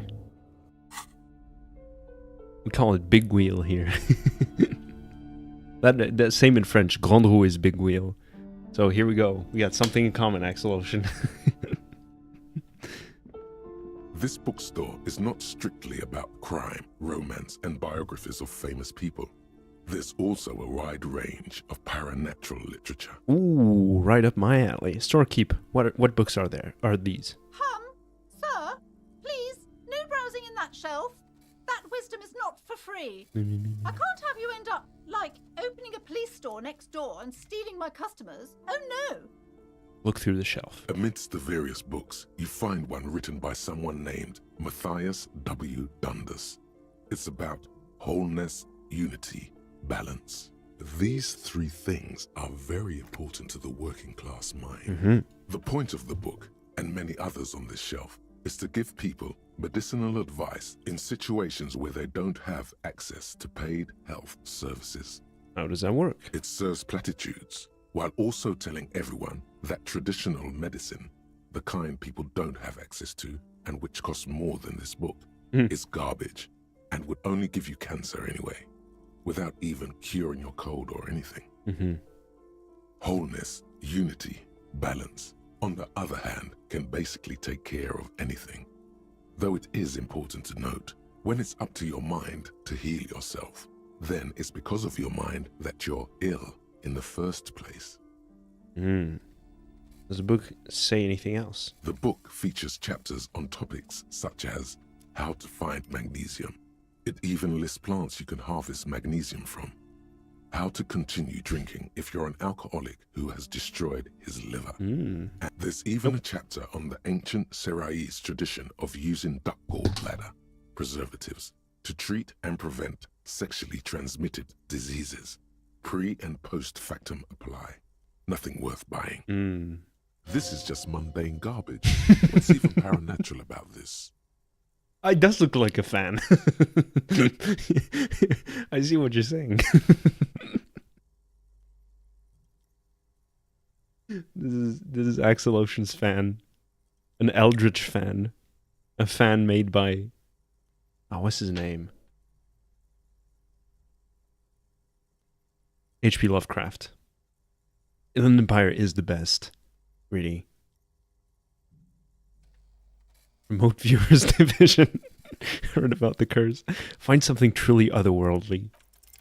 The throbbing in your head increases with every passing moment you gaze at this shelf. Okay, that was good. Suddenly, as if out of nowhere, a small green book becomes apparent. The title of it reads, Medicinal Purposes of the Pale. What's the pale? The book contains very little explanation on the matter. This knowledge seems to be taken for granted. I think the best prevention to STD is just not having sex. Coward. You're right, though, but still. Coward.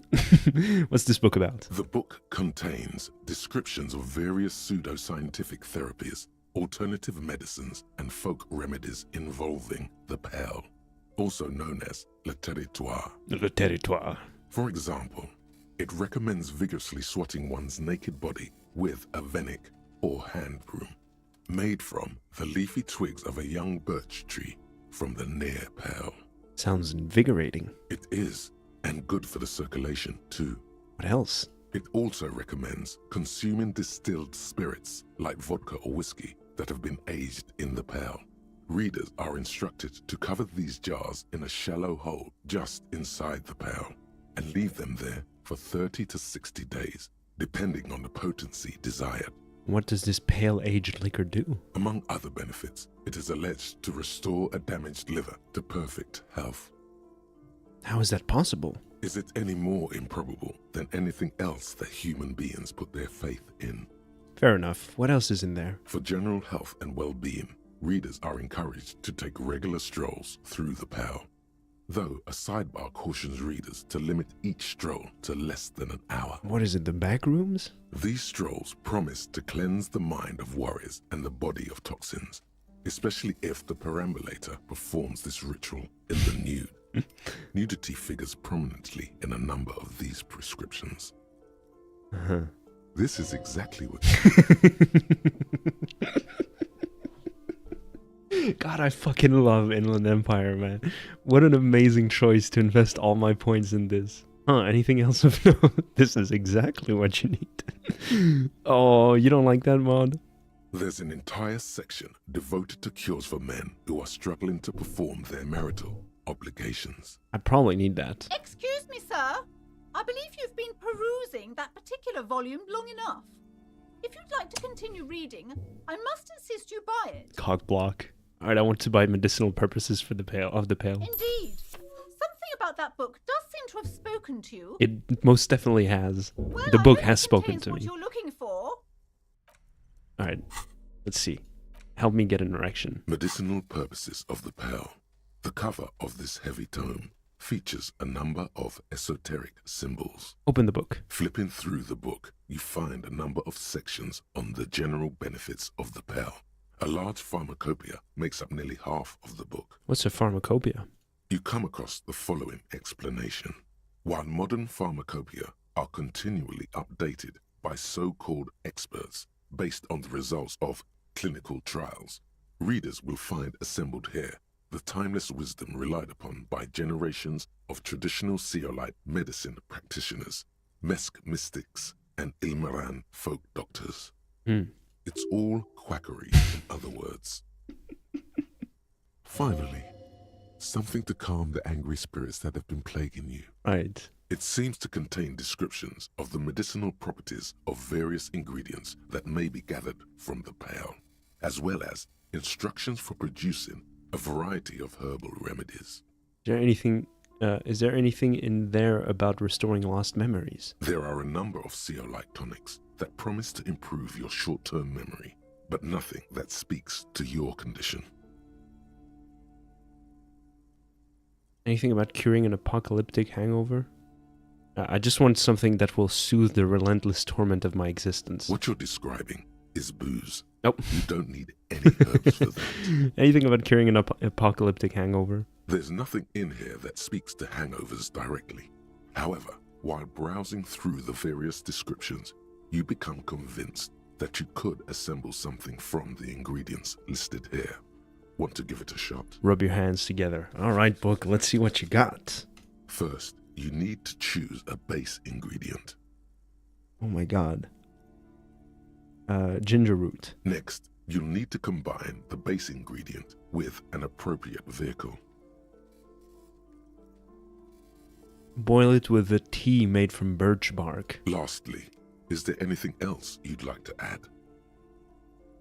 Some wild ginseng root. The ginger root will help with the nausea, and the birch bark tea will help you flush out the toxins. The ginseng should give you more energy as a nice bonus. I don't know why I say ginseng each time. In Black Myth Wukong, I did that all the time too. Ginseng. Should give you more energy. Great, so where do I get all this stuff? From the pearl, of course. Right. Or perhaps from some enterprising entrepreneur, where you would find one of those, though. The book does not say. I'm gonna try concoct one of these hangover cures again. Very well. First, choose a base ingredient.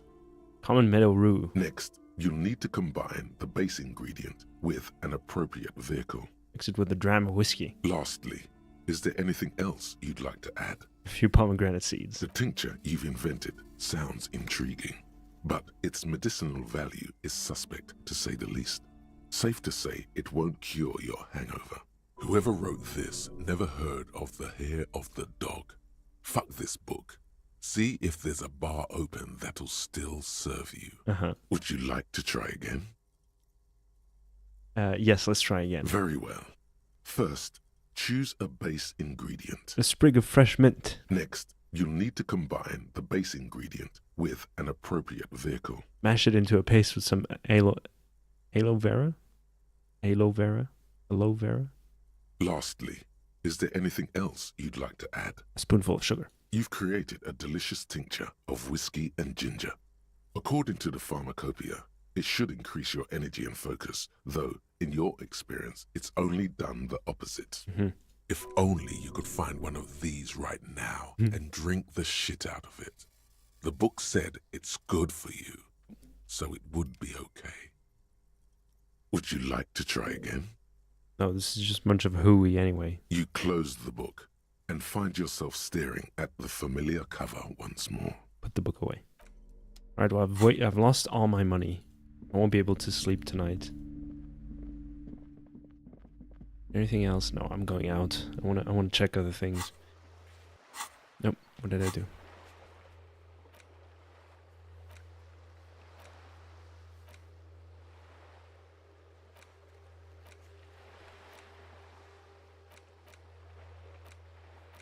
Well, let's just... No, this is the whirling in rags sushi. I'm talking about this cube right here. This huge structure. The fuck is this? Maybe she mentioned it. I remember they said something like, oh yeah, they had big plans, but it never went anywhere. It's right next to the statue.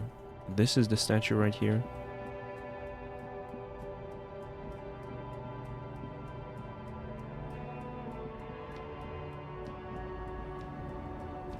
Oh, have I spoken to them? The woman still... I have.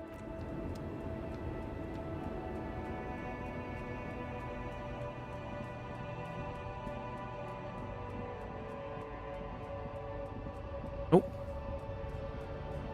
A lorry stuck in the traffic jam. This big, heavy Grad-made machine is well kept for such an old machine. Look in the window. The windows are clear. They've been recently washed.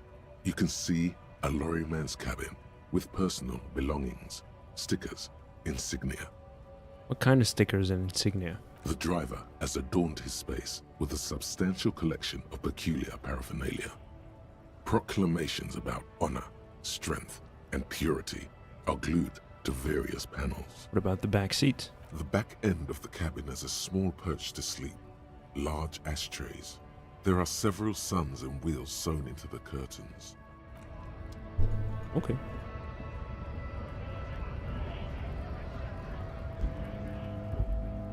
I am racist man.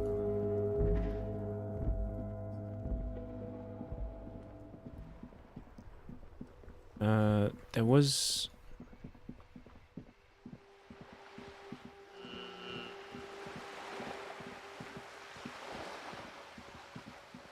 Have I gone this way?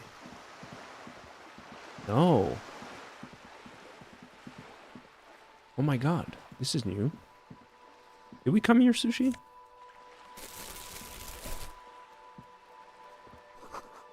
Rue Saint-Ghislain. Roundabout North. Cape Side Apartments. Hey, up here, piggo. I think so. What's up, grub boy? How are you doing? Speak to the working class woman again. Okay, give me a sec. There's a girl up there. Did she spill the paint? Let me... What is this here? Just an ordinary wall. Nothing to see here. Oh yeah. Damn it.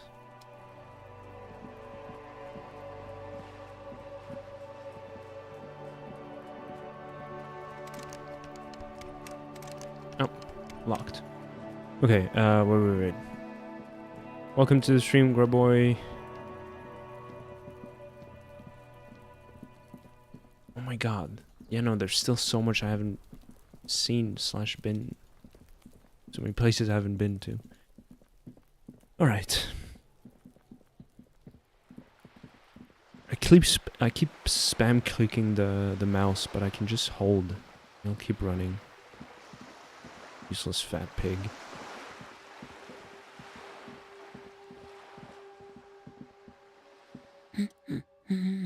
Oh, you're right. You were right that I'm a cockatoo. Excuse me? I went and read up on them, just like you said. Even decided on what kind of cockatoo I am. Want to know? I don't know. The most talkative one? No, I'm the fuck-up-a-too. The what now? The fuck-up-a-too. It's the one who always fucks everything up. No, you're not. Don't think that way. You're just a regular talkative cockatoo. And let's leave it at that, okay? She doesn't want you to be the fuck up. No. Oh. Can I give her a hug? You step in and What is happening? She seems to be confused. She steps back. The woman before you nods. I just wanted to hug her.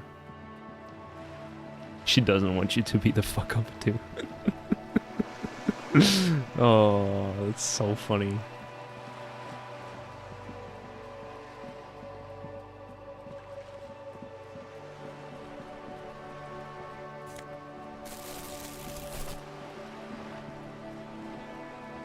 Looks like there was more construction here once, decades ago. Bottles? Oh, magnesium. Magnesium. Jesus.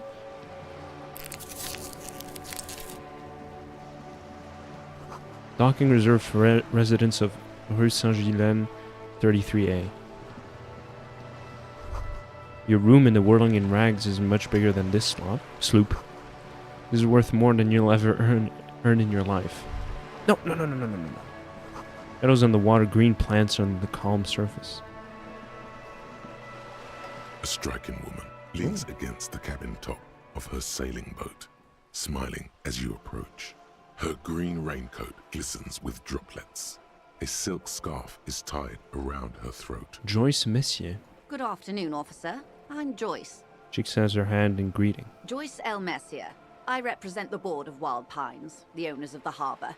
You must be from the RCM. She steps closer and holds out her hand over the railing. Joyce L. What does the L stand for? Phaeton, my maiden name. Her bony hand dangles from the sleeve of her oversized raincoat. What gave me away? Nothing, honestly. I've said it to every drunk in town, and you're the first one who's responded. What is implied here? That you're a drunk? I'm not a drunk, I'm a police officer. Of course you're not.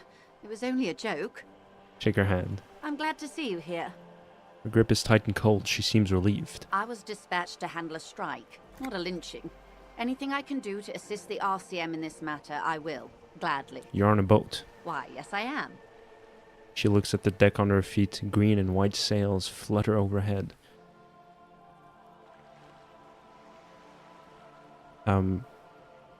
Not a lot of people on boats, are there? Of course there are. We're on an archipelago. How else are you supposed to get around? There is a pinch of defensiveness in her voice, but it is playful. Wait, we're on an archipelago? Yes, we are. We are on Le Caillou. Le Caillou? I thought we were in Revachol. We are. And the city of Revachol is on the island of Le Caillou. Still, I haven't seen anyone else sail a boat around here. I haven't seen anyone else drive a souped-up Capri Kenema motor carriage either. That's not mine. It belongs to my partner, Lieutenant Kitsuragi. No matter whose it is, a motor carriage is just a tool. You need it to do your job, as I do mine. It's just a means of getting where you need to go. You need to make this lady admit she's only riding around on this boat because she's rich. Yes, I do. Before you do, it would be pertinent to ask other questions. Gather more info on this boat of hers. Does she have a name? The boat? No. It is called Cordelati 19 because that's the type of sloop it is.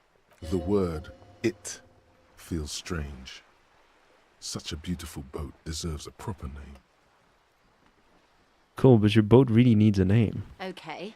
How about Cordelati 19? Why? Taps on the side of the boat, it makes a hollow sound. Because it was manufactured in Revachol East by a company called Cordelati, and its hull is 19 paces long. How about Dolores? Why Dolores? After her Innocence Dolores Day. I'm not really big on moralist symbols. I think I'll stick with the factory name. But thank you. Loser. Okay, but what kind of boat is it? It's a pleasure craft. A 19 pacer. It also happens to be rated for Category 1 racing. Though these days I mainly use it for business. How'd you like it? My sloop? I like it a lot. It's the eel's hips, baby. Do you have a license for this boat? Officer, I assure you I'm a highly qualified pleasure craft operator. The crowns of her teeth are porcelain, white as the boat's hull as she smiles.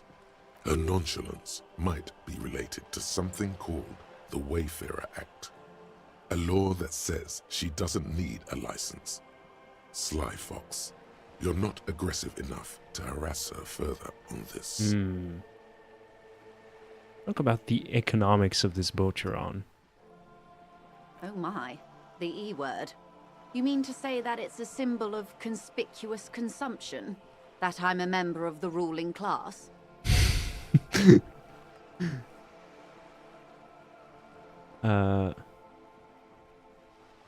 Preciso mundo, class war time, baby. Then what does that say?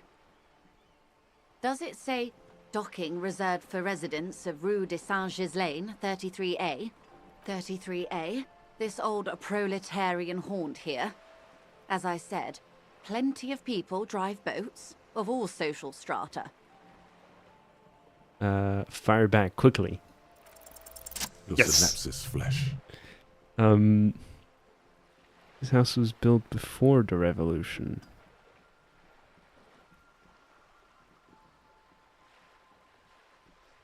Okay, it is anti-centennial. He looks at the building looming overhead. The people who live there now lead a very different lifestyle, if you know what I mean. I assure you, they drove quite a hard bargain for this space. But you're right. I am a bourgeois woman, and this is my fast, lightweight, interminably bourgeois boat. There is no shame in her voice. A touch of sadness, yes, but no shame. I think I have a handle on the boat thing. Good. I mean, by Wild Pines, what do you do? What we do. I'm afraid I don't speak for Wild Pines as a whole. It's a giant undertaking. There was a touch of discomfort there. She wants to merely represent. So what do they do? The Pines' core competency is logistics. Container shipping, freight, that sort of thing. See those airships there, blinking? Those are the shipping side of things. And that is the terminal. Another subdivision deals with energy, oil and gas exploration, offshore platforms. The Wild Pines Group is one of the original Revacholian Indo-tribes. Companies awarded royal monopolies by the king, the suzerain himself, centuries ago. The king is long gone, but several of the Indo-tribes remain. Who are the other Indo tribes? Son Baptiste, Elysium, an unknown entity known as Brightest Star. You're in good company, it seems. Why, thank you. He does not register the real meaning of the remark. How much money does Wild Pines have? I'm not at liberty to discuss the company balance sheet, but I can tell you that last year, the company booked more than 20 billion real in revenue. That's it? I thought Wild Pines was supposed to be big time. And to think, there are years when the group books losses in the billions. Wave hits the sloop. She grasps the mainstay for balance. Walpines employs 72,000 people, all of whom have families that depend on their salaries. It is a tremendous responsibility. Where does Wild Pine get all these billions? They started as an exploration and cargo fleet conducting trade between the Samaran and Insulindian Isolas 250 years ago, when Pine ships explored the South Seminese and charted Lormentang on behalf of the suzerain. Centuries of care, deliberation, and madness have gone into this endeavor. Vessels pass through the great unrest to re-emerge with apricots in tow. The logic of the system is totalizing. It's taken everything from its employees to build it.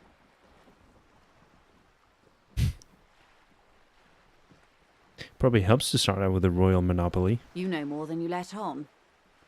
Certainly it helped, but most of the original Indo tribes have failed, or been absorbed. To survive, Wild Pines had to grow and adapt. No suzerain did that.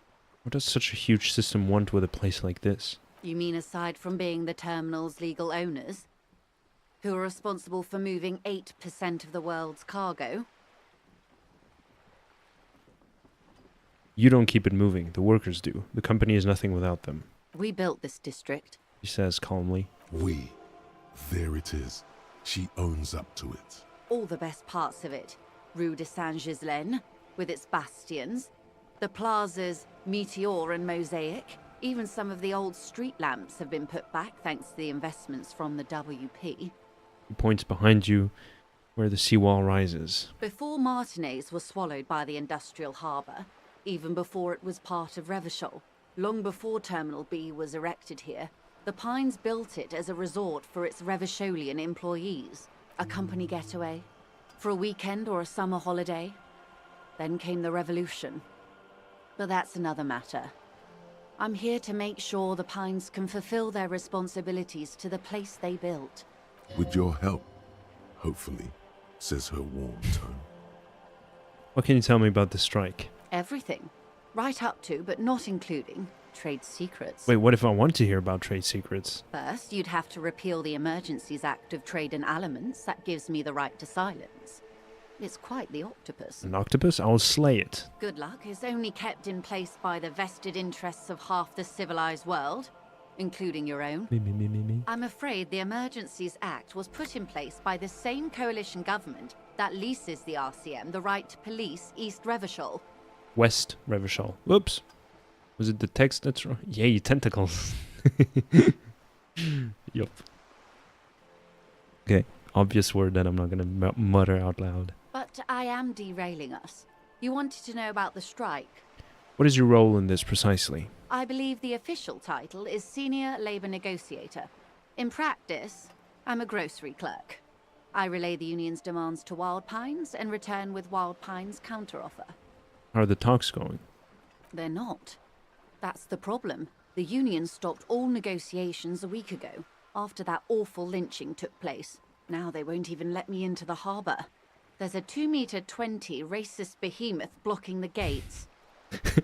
Oh, you mean Measurehead? Yes, Jean-Luc Measurehead. I knocked him out, don't worry about it. How are the talks going before the lynching? Let's say I was not making the kind of progress I'd hoped for when I first arrived. How long have you been here? I arrived 3 weeks ago. Yes, in the middle of February. The bay was still partially frozen then. I prefer to do these things on site, like the RCM. I wasn't the original negotiator here. I took over after Mr. Gaumont hit a wall with Mr. Clare, the union boss. Mr. Clare refused to speak with Gaumont despite concessions he'd granted the union in prior negotiations. What happened then? The union won significant concessions, including overtime pay and a medical plan. This time their demands are more, I guess you could say, aggressive. Ludicrous even. It's meant. What happened to this Gaumont? Mr. Clare told him to... How did he put it? She pauses to compose herself. Fuck off, midget. Nope. Gaumont is short of stature, you see. Not cool. Keep in mind, this is a negotiator Mr. Clare has worked with before, and who was more than fair with him and the union. Sounds like usual aggressive posturing. Mm-hmm. Classic stuff. What are their demands? There are leaflets everywhere, and banners. What did they say again? Oh yes. Slurs, yay. Every worker, a member of the board.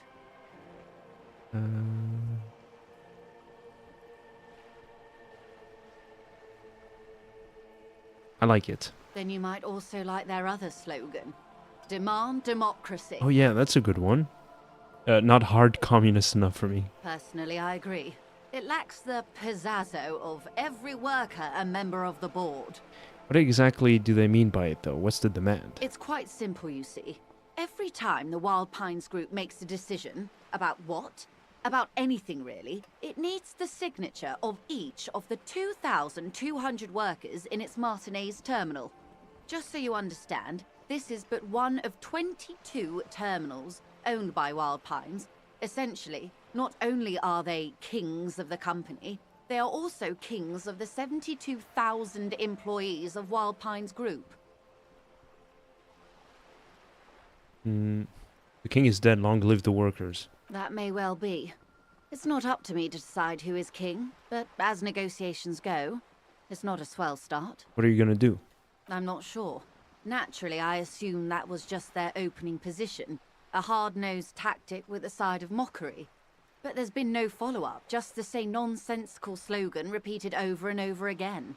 And now, people are getting lynched, I hear. Behind the whirling in rags. A disastrous situation if there ever was one. The scabs at the gate, did you put him there? The scabs? You mean the huddled masses of Jamrock, come to plead for work where the union refuses to? If they were organized by Wild Pines or its affiliates, then it would be a company secret. I could not share it with you. Not right now, at least. It's implied. She's open to discussing this matter with you at a later occasion. Hell yeah. What do you think of Evrard? Everard Clare is a man of the utmost integrity. If you can say one thing about him, it's that he always puts the interests of the workers first. Really? Of course not. Everard is fantastically corrupt. I imagine he has a thick, viscous goo where you and I have blood. That's Evrard, alright. He is the most corrupt individual I have ever seen, and I deal with men like him for a living. If there is anyone more venal, more irredeemably nepotistic, then it's his twin brother, Edgar. Wait, there are two of them? Yes. Edgar looks exactly like his brother, except for that lazy eye. He also talks exactly like Everard does, and when one's term as foreman is up, the other takes over. It's how they circumvent the term limits, you see, with a funny little switcheroo. While in office, they've embezzled God knows how much of their workers' dues. What about the union itself, outside the Brothers Clare? The Débardeurs Union was once a perfectly normal institution. 20 years ago, anyway. It must not have been easy to establish under the Emergency Act, but they did it. I can respect that. Organised labour at its best, as they say. Then something happened in the local chapter elections. The Brothers Clare came and transformed it into a... how do you say? She hesitates, looking for the right expression. Effective advocate for the right of local workman.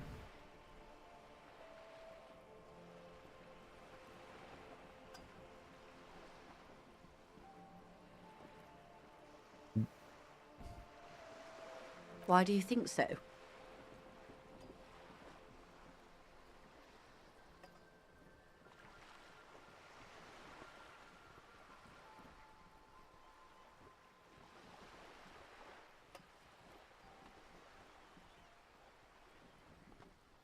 Between Evrard the Human Leech and Measurehead, the union sounds like a motley crew. I'm into it. I'm not into it, though. I think I picked the wrong option. Can I roll it back? They're good labor, man. Can't fault them for a little corruption. Sorry, this is... I don't believe that. This is not me saying this.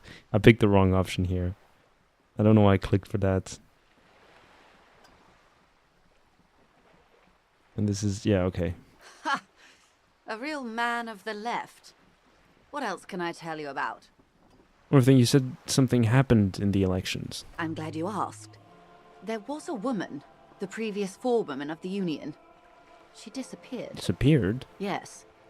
On the last day of the local chapter elections, her daughter phoned in and said she wasn't running anymore. Oh. Or coming to work. Ever.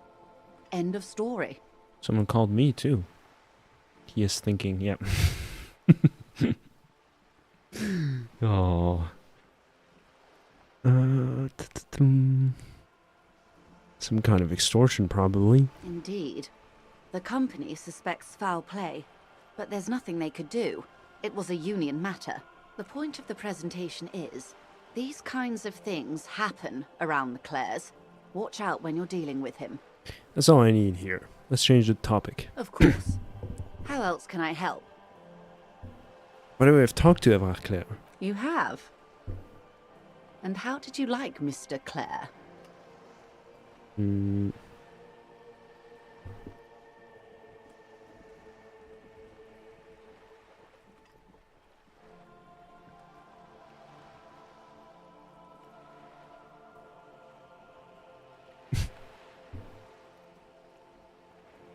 I didn't. Oh, come on now. He has his uses. How else would he have stayed in power all these years? Or wait, actually... She answers her own question. Corruption. That's how he's done it. Fantastic, worm-like corruption. Reaching into the bowels of the earth. She looks at the ground and nods. Of course. I don't expect you to share anything he told you with me. I'm not a worm myself. There's a pause. But if you felt like passing some information, how could I stop you? Are we not human? Are we not curious to hear another person's take? It's only natural. We would only be... She smiles. Gossiping. Tell her she'll like you for it. Yes, your disgusting necktie agrees completely. Let's gossip. It's not snowing anymore. Oh.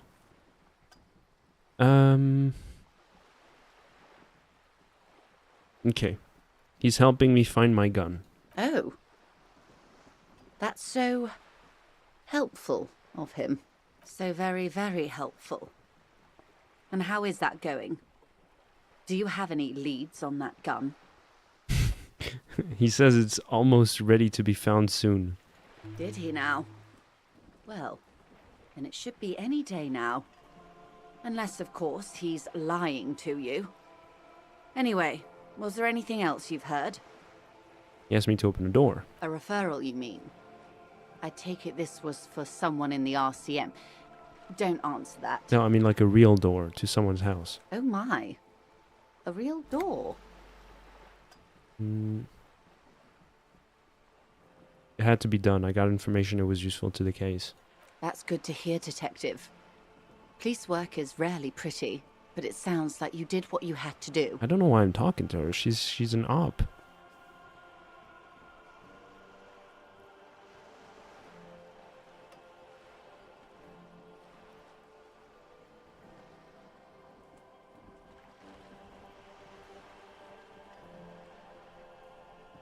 Everard says the Wild Pines sent mercenaries after the Union and now one's dead. Misinformation. This is all because we haven't shared information on the lynching yet. See? Already the adversary uses it to their advantage. Don't let him. Hurry up on that probe. The moment you tell me you're finished at the traffic jam, I will gladly tell you the company's side of the story. She was worried for a moment that she's overplayed her hand by not sharing info sooner. Then she settles down, curious to hear more.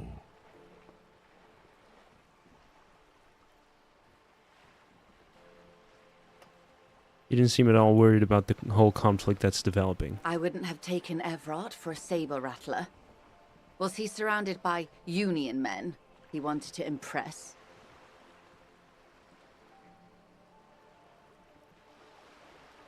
He wasn't trying to impress anyone. I just think he wants things to escalate. Or he wants you and me to believe he wants to go to war. No, I'm pretty sure I'm reading it correctly. I'll think it over, Detective. Thank you for relaying this information to me. This gave her pause. She's pensive, suddenly. Hard to say about what. Everard asked the Union's militant wing to fully cooperate with the investigation. How benevolent. Hopefully they'll help you sort this whole business out, if they haven't already. I have reason to believe the lynching was a cover-up. No, I've said all I can. Well, I hope it yields something. That's all I got to say. What you've said is quite enough. You've given me a lot to consider, and may have helped me prevent this conflict from escalating. Hear that, hero? Feels good, doesn't it? You should relay confidential information more often. Oh boy. He asked me to deliver an envelope. Sounds like he has you running errands, Detective. A well-established dominance ritual. Where did he have you deliver it? To a nameless settlement down the coast nearby. Ah, yes.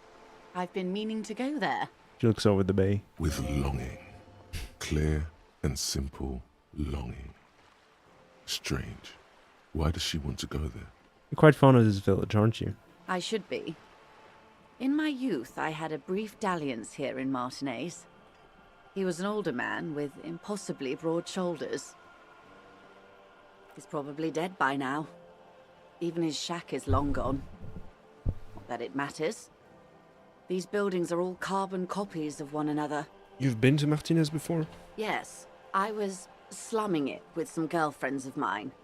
We had boats and... She smiles. Don't hold it against me. My paramour certainly did not. Sounds like you missed those times.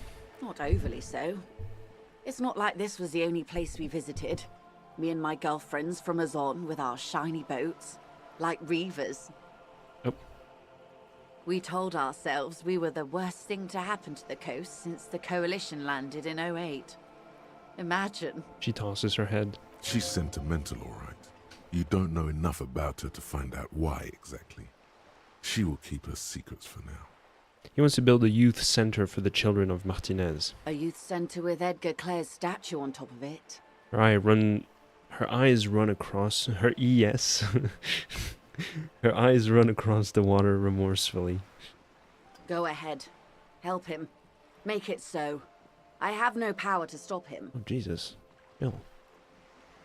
You're sad you can't buy the place. Yes. I'm sad I'll never have the time, Detective. I've always wanted a dilapidating fishing village. She is more defensive about it than usual. Full of ghosts and ancient memories. Has this errand yielded you any information? I'd rather talk about something else for now if you don't mind. Of course, Detective. Should something come up later, down the road, don't be afraid to drop by for a chat. I feel like I want to trust her, but she's an op. Until then, is there anything I can help you with? What can you tell me about the lynching? Quite a few things, I'm afraid. She falls silent for a moment, contemplating something. The information I'm to share with you includes sensitive trade secrets. For the sake of my employer, I have to ask for your name and badge number. Oops. Why is this necessary? I just can't go around telling confidential information to strangers. I've signed a contract. But she knows you're police. Yeah. The thing is, I don't have a badge at this What moment. happened to it, Detective? Awkwardness washes over the conversation. The woman doesn't like this turn of events. I recently suffered from an unusual medical episode. My lost badge is not related to it. I see. She looks increasingly So, worried. are you saying you lost your badge during the course of this episode? God, she's been talking for like 30 minutes and now she asks ID. Yeah, exactly. Really, really strange stuff going on here. Makes me think that she's scheming something with it. You know what I'm saying?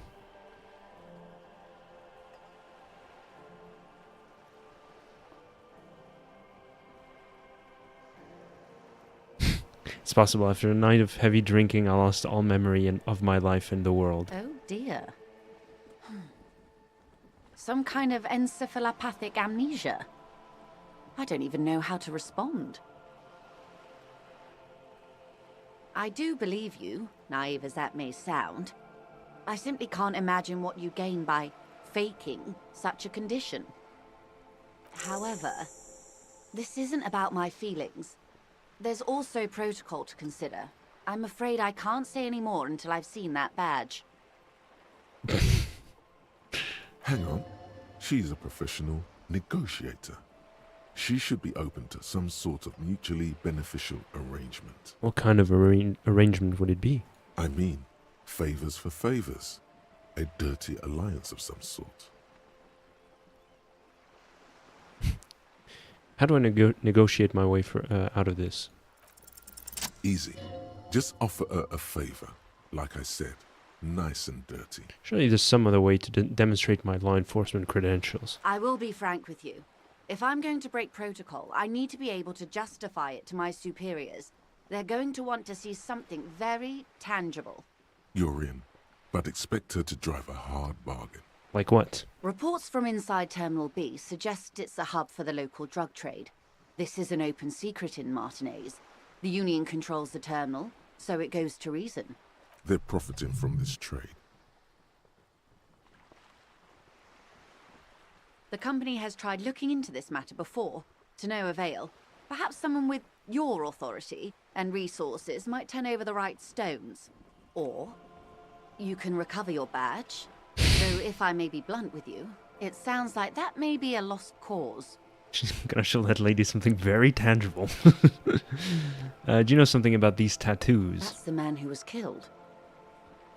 I'm afraid this is a discussion for once we've cleared the lynching question. Do you know something about the tattoos? Better not tie the fourth day to the bat's day on this. I hope there is something else I can help you with.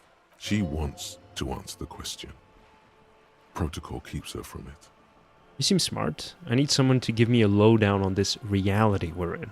This reality? She pulls the hood closer around her neck. The aim is to gain a deeper understanding. Hell yeah.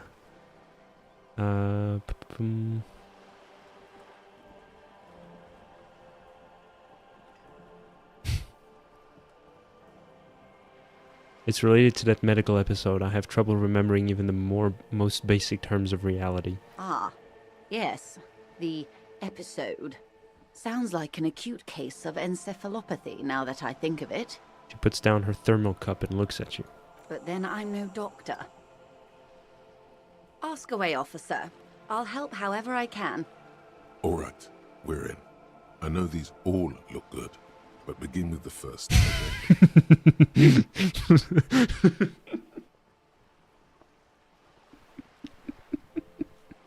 I know these all look good, but begin with the first one, okay? Where are we? We're in Martinez, baby. Baby? A casual term of endearment popular among the 50-plus crowd. It's a disco holdover, pay it no heed. I'm a disco holdover myself. Aren't we all? And what is Martinez? Martinez is a district of Revachol. A very small district tucked away near the industrial harbour. North of the 881 and Jamrock. You would be excused for not knowing about it. Unimportant, they say. Forgotten, even. Shelled to smithereens during the Revolution. It has its charms, just not this time of year. Tell me more about Martinez. I'm not a good ambassador. I've only been here once before, as a teenager. Not a lot has changed. There are ruins, a terminal, fishing boats, reeds, boys with boxy shoulders.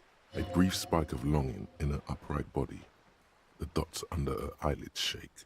As I told you, Martinez used to be a province. A workers' resort before the city swallowed it and the artillery did its part.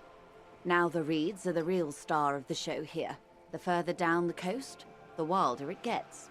You were here as a teenager. Yes, I was slumming it with some girlfriends of mine. We had boats and... Smiles. Don't hold it against me. The boys certainly did not. There's a spark in the air, a live wire hanging in the wind, in your hungover neocortex. Then the sea air cools it down. You mentioned a sea. What sea is this? It's not really a sea, it's the Bay of Revachol. And the bay feeds into the ocean. Are we near the ocean? Yes. We're on an island in an ocean. The world's largest body of water. The Insulindic. Known to the early Revacholians as Les Immensités Bleues, the blue immensities. Vast, lukewarm, and unknowable. Flowing in and out of sight. God, I fucking love Inland Empire. What an amazing addition to this whole... Fucking love it, man. What's the name of this island? Caillou. The Caillou. As you already know. Imagine a pebble. A smoothed over pebble amidst a great blue sea. Misshapen, cracked. The cracks are the River Esperance. We're in the delta of this river, on the 6th branch. The Martinez distributary. It is clear this pebble is of enormous value to her. Okay, that's Martinez. What's Revachol? I don't know this stuff. Revachol? Revachol is what you call a city. What kind of city is Revachol? The great kind. As if it's self-explanatory. Beyond patriotism. A fact.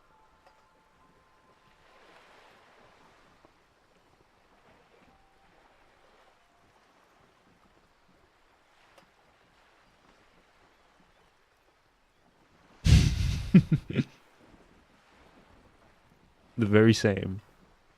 The one and only. Oh.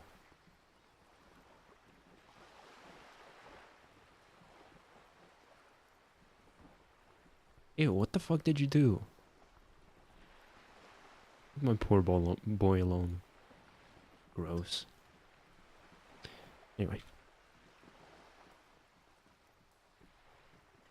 As if it's self-explanatory, beyond patriotism. Fact. Hate the guy, my first source of bullying. Oh no! Did you look like him as a kid?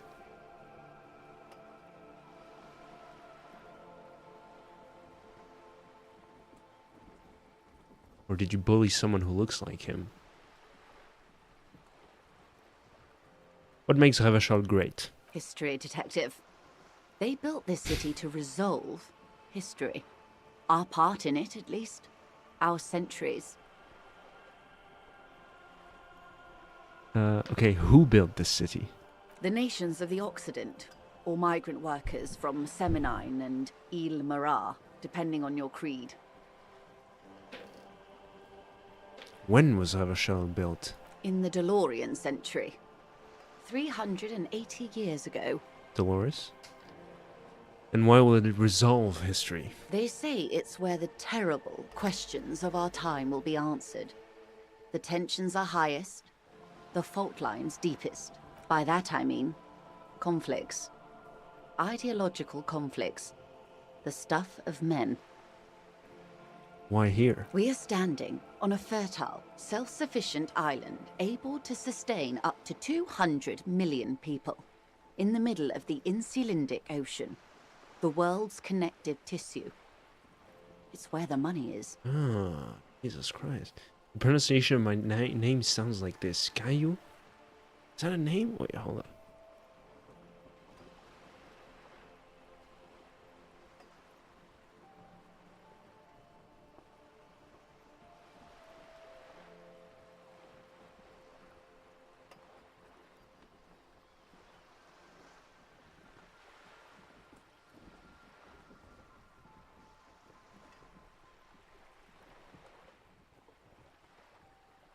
I'm not getting any results from Google. Whatever.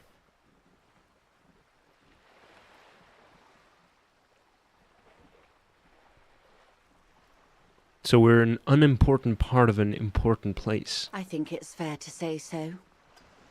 Martinez is about... She points across the water where the skyscrapers rise. 22 kilometers from the center of the world. That soldering iron is the bank of the world building. The bottom floors are Insiacom. Coalition government, Insulindian Mission Command. Look to the sea. Silence. She lowers her hand. The water, the light. It's as though you're seeing it for the first time. There is no recognition. Only the immensity of the sea and the cold radiating from it.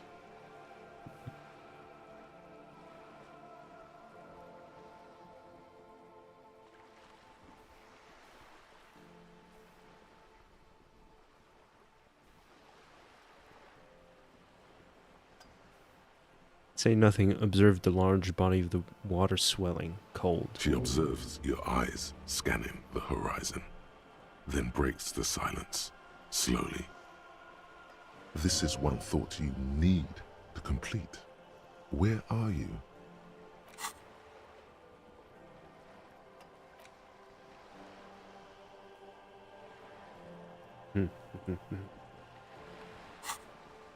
Was there something else you wanted to know? I remember something about a lowdown. God, we're still... That was number one. Okay. What times are these? These are unimportant times, Detective. You and I were born after the dust had settled. 1,000th of a second too late. Too late for what? For the big time. Her eyes light up, there's a flash of teeth. What's the big time? The revolution. Huh. And what is this revolution I keep hearing about? It's quite easy. Every 100 years or so, our species gets together to decide what's next, who gets shot in the head, and who gets the mineral rights. It's a real kerfuffle. Kerfuffle? Yeah, if you sent the message after Axel Ocean is pronounced Caillou in Portuguese, we didn't see it, Axel Ocean. Sorry. Caralho. Fodas.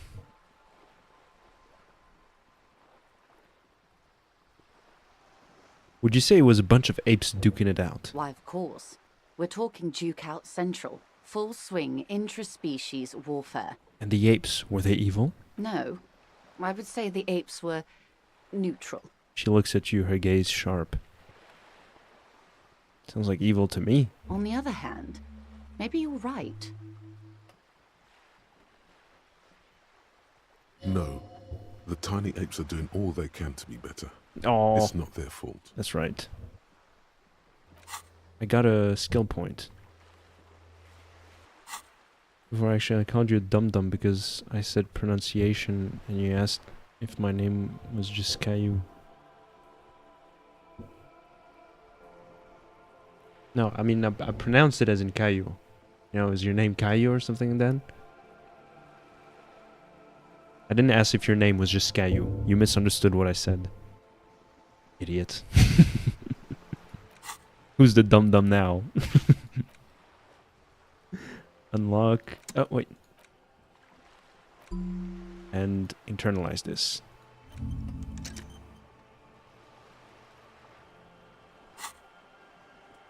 Who got shot in the head? Those would be the communists. Oh. Generally speaking, 40 million people got shot in the head during the World Revolution. But the communists, they all got shot in the head. So who remains? She's not gloating. It's a relieved celebration.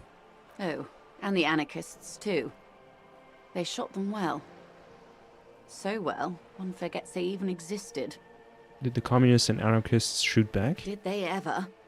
Before they got shot themselves, they shot 2 million people. You quite literally said Caillou is a name and googled it. You are dum-dum for phrasing it like that. No, I pronounced the word Caillou. Like C-A-Y-O-U. That's what I typed on Google. I just never knew that there was a name that sounded like Caillou, like this. You're missing context from my POV. I wasn't typing the word C-A-I-O-O-U.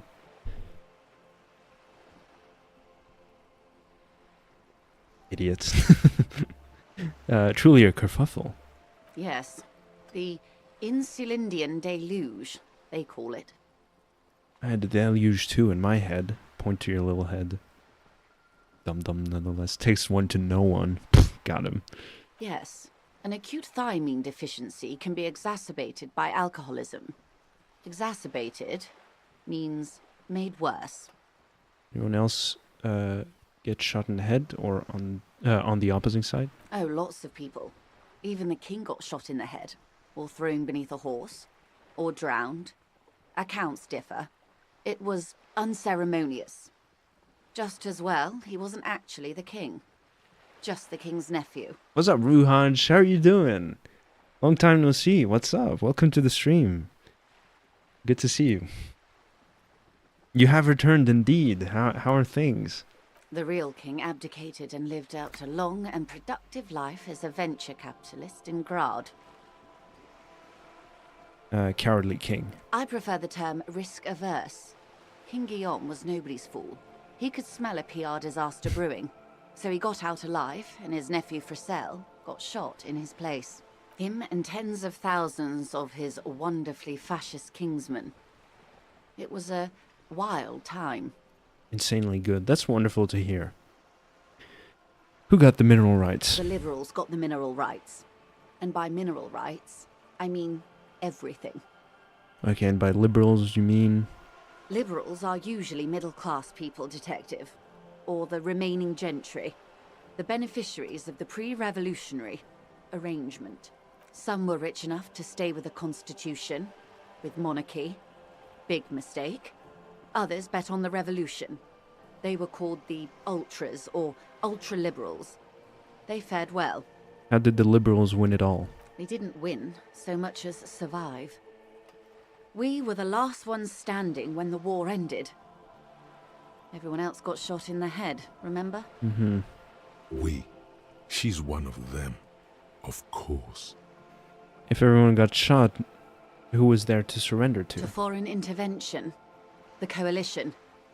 Those people really took the mineral rights. Wait, you just said the liberals already took everything. The liberals took everything that wasn't nailed to the ground. The coalition took the ground. The ocean, the laws, and the people. Who are the coalition? The coalition of nations. Grad, Mesk, Vesper, Messina, Oranje, and Sur-la-Clay. The armed center of the world. They landed here and ended the revolution. It was the moralist thing to do. There is bitterness in her voice, tempered with understanding. She is critical, but ultimately understands the cause. Moralist. The moralists believe in keeping everything exactly the way it is. They believe in mineral rights and not shooting people in the head. At least not in the same manner and volume as the others do. They are the long-standing provisional rulers of Revachol now, the coalition government. This is their zone of control.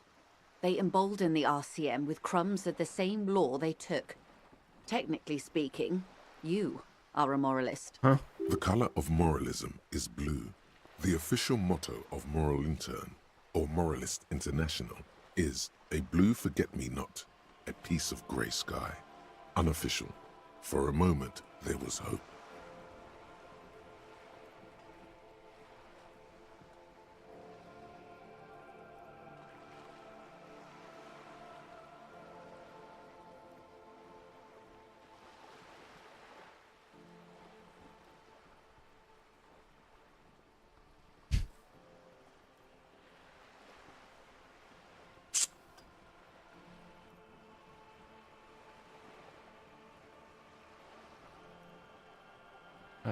Don't think I'm a moralist, ma'am. Of course. Not easy to be moderate about head shooting in your line of work. You guys ever played Cyberpunk? Yes, I have. I've played base game twice. I've completed it twice, and then I recently, a couple months ago, played the DLC for the first time. When was this kerfuffle? The turn of the century revolution? Don't answer it. It's a trick question. The revolution began in '02 on the Isla of Grad, though by the end, nearly the whole world had gotten involved. Who started it? It wasn't a who, but a what. A pandemic of Zarat, a particularly virulent prion disease, which the authorities in Grad proved unable to contain. Then Mazov came along and overthrew the government. My favorite cyberware? I don't know. Should there be a favorite cyberware? That's a bit strange. I guess the one that makes you jump twice. That's funny. But yeah, I wouldn't remember that one that gives you a boost of HP when you get down to a certain percentage. If you're asking me if I like the claws, yeah, those are cool. Sure. You liked it?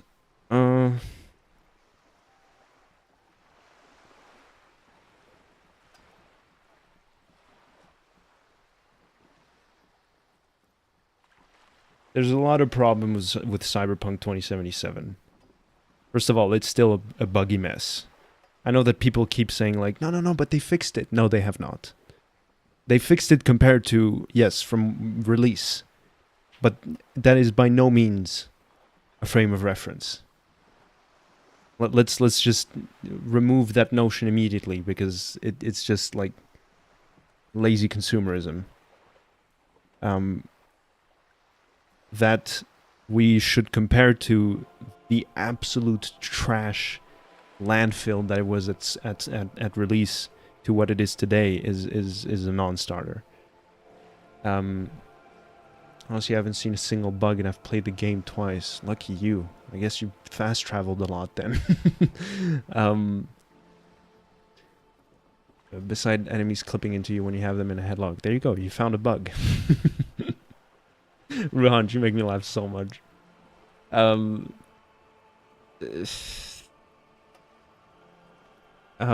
think that on the surface, if we're talking about just like the basic game without doing any thinking, it's an exciting action-packed shooter with a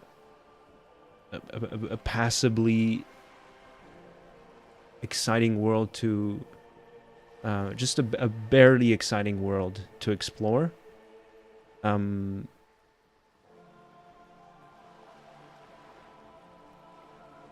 Tags be like? Huh?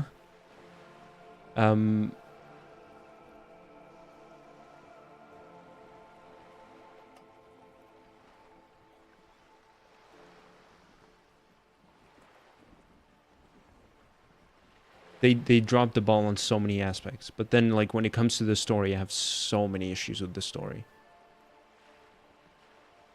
So many issues. I basically hate the story of Cyberpunk 2077. But yeah, shooting people with cool guns and cutting them with robotics is fun. So yeah, if that's where you want to keep it at that.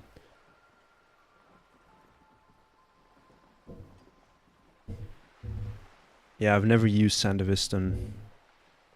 I couldn't be bothered with that. Anyway, we're playing a game right now. What this is what did this Sarath do? It made people overthrow their governments. Wow, really? Of course not. It was a highly infectious microorganism that destroyed brain tissue. The actual causes of the revolution were material. The pandemic only provided the spark.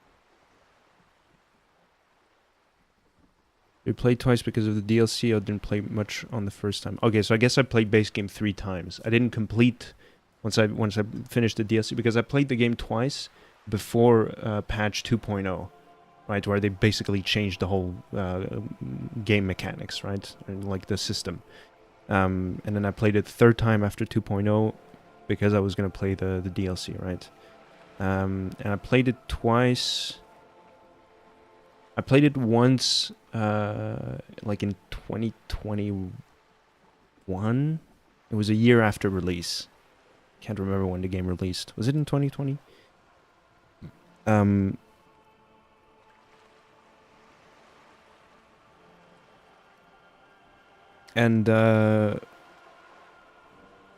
Yeah, I think that the first time around, I was trying to do a lot of the extra content, but I got so burnt out after a while, like after halfway through the game, basically.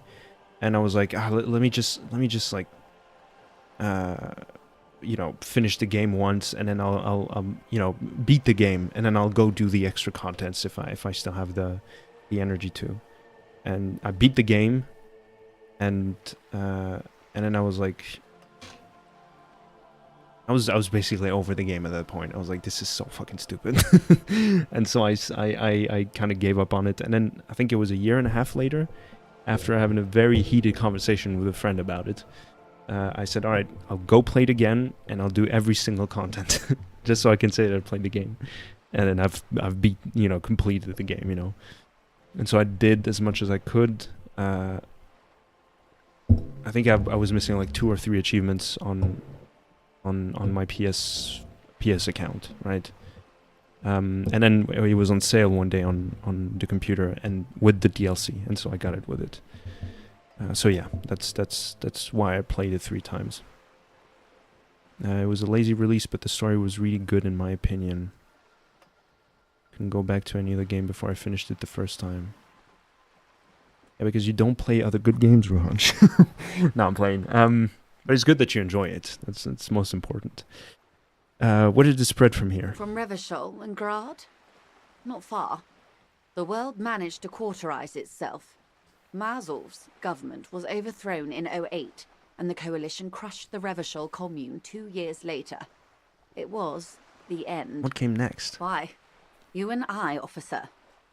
She spreads her Our own. lives in the zone of control. Something tells you her life and yours are not that similar. Maybe it's because she has a boat and you have that necktie? A pair of pants? Our lives are very different from each other. No doubt. But we share the same time and position on the planet's crust. That counts for more than you think. What is the zone of control? You have a fucking boat, lady. Don't lecture me about counts more than you think. A city-state divided into free market zones under the everlasting interregnum of the Coalition of Nations. And you, of course, the citizens' militia. The clatter of typewriter keys fills the main hall of the reappropriated silk mill. Precinct 41.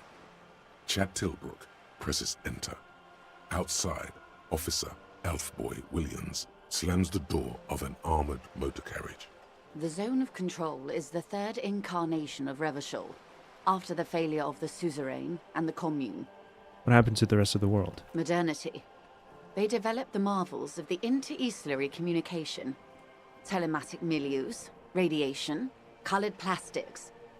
Meanwhile, in Revachol West, the aftermath continues for the 5th decade. It's been like this for how long exactly? 43 years. Hard to fathom, I know.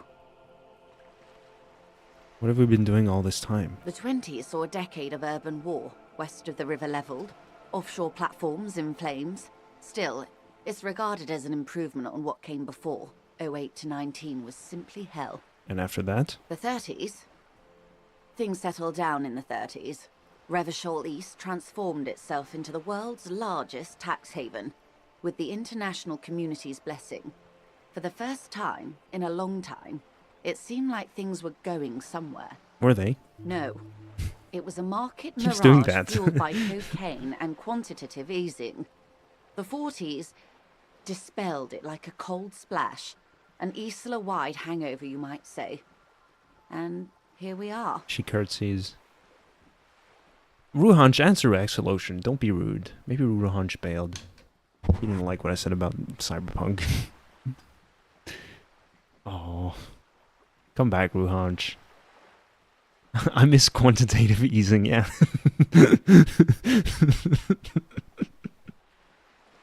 She's just describing like the stock explosion of the late 90s, early aughts. Welcome to reality, baby. Maybe? From the looks of it, the 50s haven't been much better for the zone of control. You can see it in her eyes. Days slipping away. Yeah, I miss 2021. You don't seem to be thrilled. I've no right to be dissatisfied. This shirt is Barbara Muscova, this raincoat is impervious to rain and is guaranteed for 100 years. My daughters will wear it. No, it's just... She looks at the crumbling tenements, paint flecking from the stone. We could have had so much more. Every one of us. If only we played it right. Yeah, and you're playing on the wrong side right now, lady. What would you have done differently? Good question. What would you have done differently? No, her first. I asked you first. Who are you in all this? And I asked you, past-less detective of the Citizens Militia, what insight has acute encephalopathy given to you?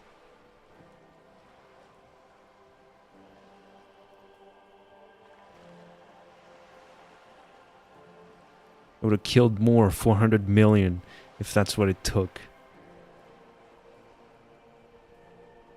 Anxiety stopped watching the stream. Also, Ruhanch, answer Axolotion's question. Anxiety stopped watching the streams. They said they're done with the stream. Otherwise, no. Then play it!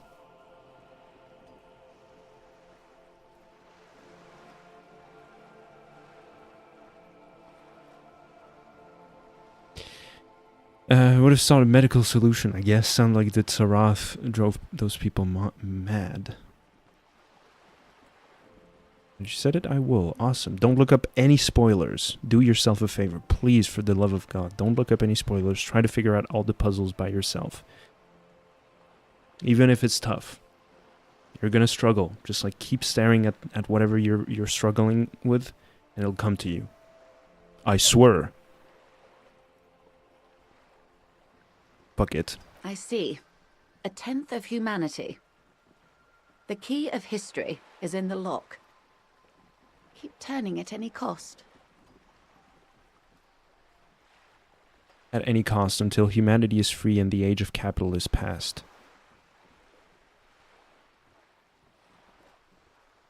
Past? That's what De Briever, the leader of the Communards, said. Before she got a bullet in her head. Don't get me wrong. So she said leftist reveals his true face. I miss Stalin. Capital is finished. No, you're right. Understand this. Its end won't free anyone. It will only lead to more suffering. You're right, you're good. You were right to do it. That's enough about the They are times. what they are. Who knows? An afterbloom may yet come. Anyway, enough sentimentality. Is there anything else you want to know? Not so fast. Who is she in all this? Ask her who she is. She owes you an answer. Oh my god. What's up, Omid? How are you doing? It's been a while. Alright, I've got a doctor's appointment in the morning. Gotta go get your sleep. Good night. Rest well. Don't let the bed bugs bite. And we'll see you in the next room. We're playing Sunday. We're playing a new game. So be hyped for that. Omid, salam alaikum. Khobasti, jurasti, bakhairasti. Salamat bashi. I'm good. How about you? I'm doing great. Thank you so much. Already am. Wonderful. She hums. She won't maneuver her way out of this one. What are you? I am the vilest of the vile. A traitor. A devourer of nations and infants. I am an ultra. Dios mío, draw across a liberal. Yes. I am the nether creature of the Forbidden Swamp. I pushed the king under a shit wagon and betrayed the revolution. My kind surrendered the nation to financial colonists. Oh, that is so fucking funny. Dios mío, a liberal. I can see you thought we'd gone extinct. After all, no sane person identifies as an ultra-liberal anymore. Not in broad daylight. You're a man of the left, no? Tell me, now that I've uncoiled myself, are you repulsed? In her green eyes, you see a mixture of truth and self-satire. Decades of guilt and pride. I've been repulsed by you ever since I've seen you standing on a boat you claim to own. Forgive her. Huh. But only because you like pearlescent teeth and those light green eyes. I forgive you, but only because you're charming. A devil, who being of great charm and guile, sneaketh into the homes of the godly.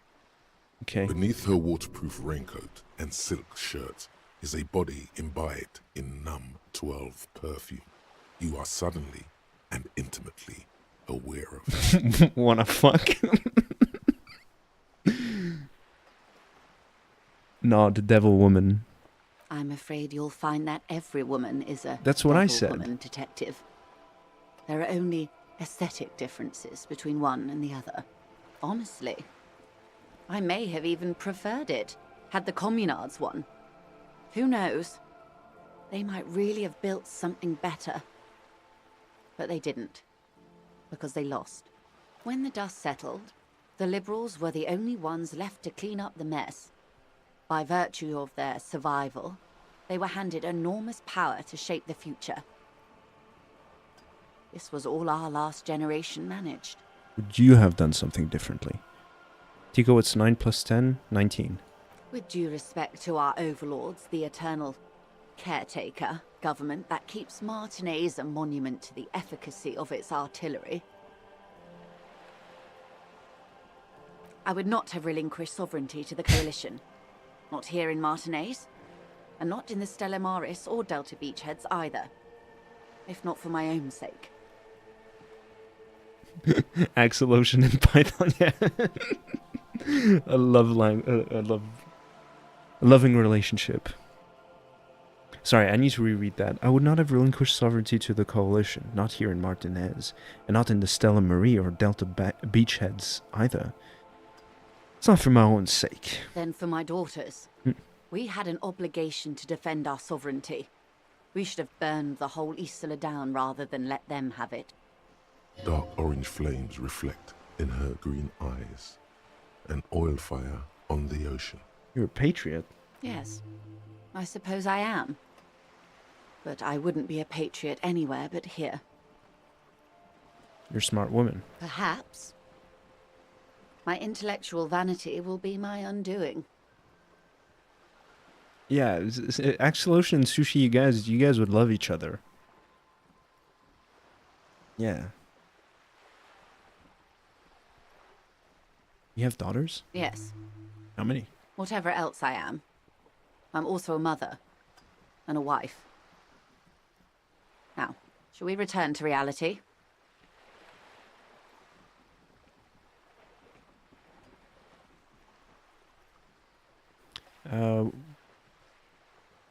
What is this acute encephalopathy?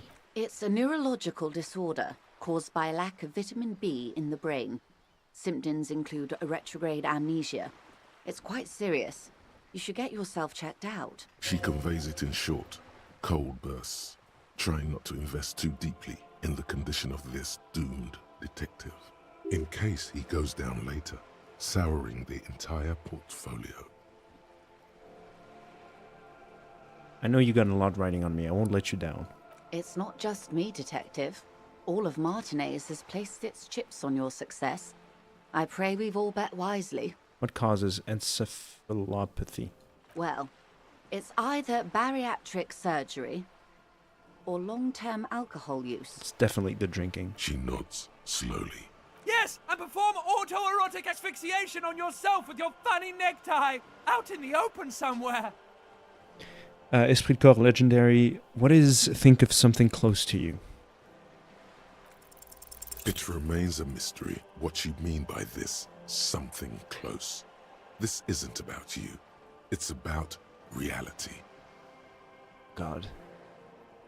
This episode is impossible 20. What is reach for something fundamental? If I succeed this one. A strange coldness comes over you as you look at the world. The waves sway the sloop slowly. That's all. You work with it, study your hobby, it's random. I think you worked in an IT company once, Sushi, no?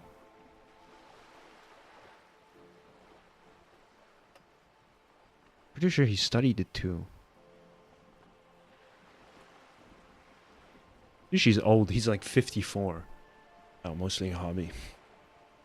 Last I checked, Sushi is 54 years old. The doubt is fully formed in your head. The alien feeling persists.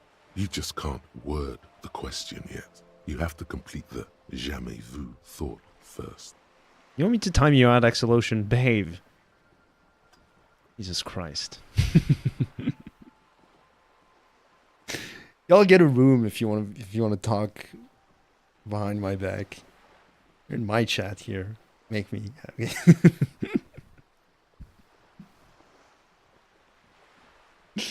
Oh.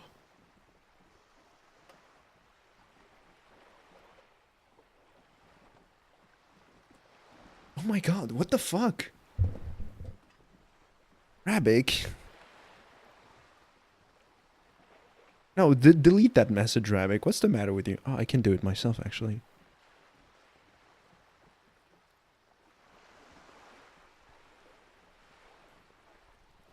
Yeah, we saw your message earlier, Omid. We decided not to answer it. What is a hobby? It's something that you do for fun. What is this? Spread your hands. A bird? A sphenicid? A flightless bird of the polar regions? Keep guessing. Some sort of krill hunter? No, wait. You're an ancient ruin. A symbol of hubris and decay. Half submerged in some salty sea. Are you saying I'm ruined? Of course you're not, my dear. I'm just terrible at guessing games. I mean, what is this place here? Ah. This is the pier of Rue de Saint-Ghislain, 33A, where the tenants have been kind enough to rent me a slot. Or two. Where's Rue de Saint-Ghislain? A pre-revolutionary tenement. Old buildings are called tenements, you see. And new buildings, bâtiments. After les bâtiments nouveaux. But 33A and 33B are not nouveaux. They're old.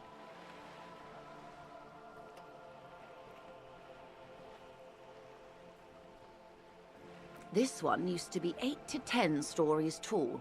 A real high-rise by the standards of the last century. Built to mirror the skyscrapers across the bay in the Delta. That was before the war, of course.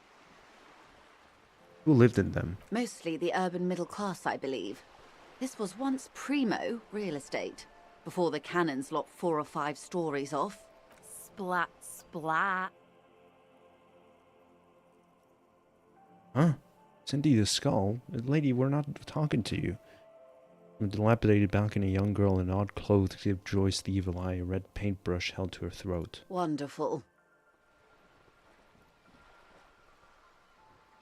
What's that? Point to Cindy the skull. The girl in the old lady rags? Yes. Looks like a sullen and rebellious member of a teen infraculture. Infraculture? Yes. You and I belong to the supraculture. We're common, the herd. Ah. The music on the radio, the food in the chain restaurant, those are all too popular for the girl in the old lady rags. She prefers a fantasy world, an infraculture with its own dress code and vernacular. It is an illusion, I'm afraid. There is no refuge from the supraculture. Okay, now explain the same thing but to a child. Young people who dye their hair funny colors and wear old people's clothes are stupid, and their little rebellion is self-defeating. All right, what next?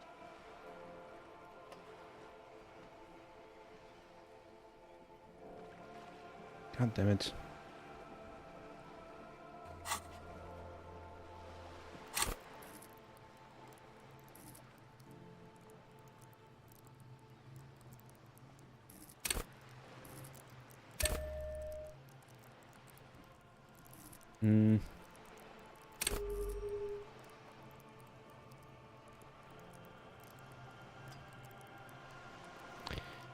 Deltarune Chapter 3 and 4, the last chapter, will you pay all the chapters? Honestly, every time someone asks me to play Deltarune, I feel less inclined to play it. But maybe. Maybe. We have a lot of other games to play so far, for now. So I'll think about it, but for now, I'm not planning on playing that game.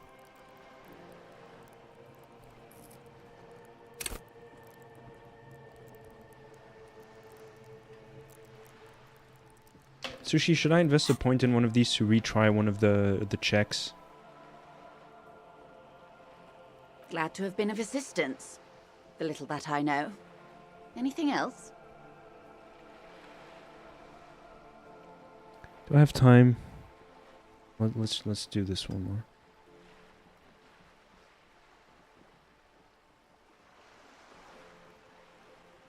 It's quite straightforward.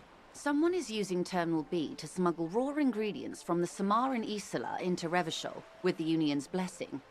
Wild Pines has suspected it for years. What kind of ingredients are we talking about here? Meth and dextroamphetamine, GBL, and various synthetic psychedelics. Honestly, it might be quicker to say what you can't make from the stuff. Let me get this straight. Materials come from Samara to Revachol through the terminal? Yes. After they clear the terminal, we lose track. The actual production is taking place at various sites in and around Jamrock Quarter, north of here. And you want us to investigate? Yes, but you won't get anything out of Evrat and the Dock Workers Union. Still, every chain has its weak link. Am I gonna need bolt cutters for this? Unlikely, officer. I'm talking about the lorries.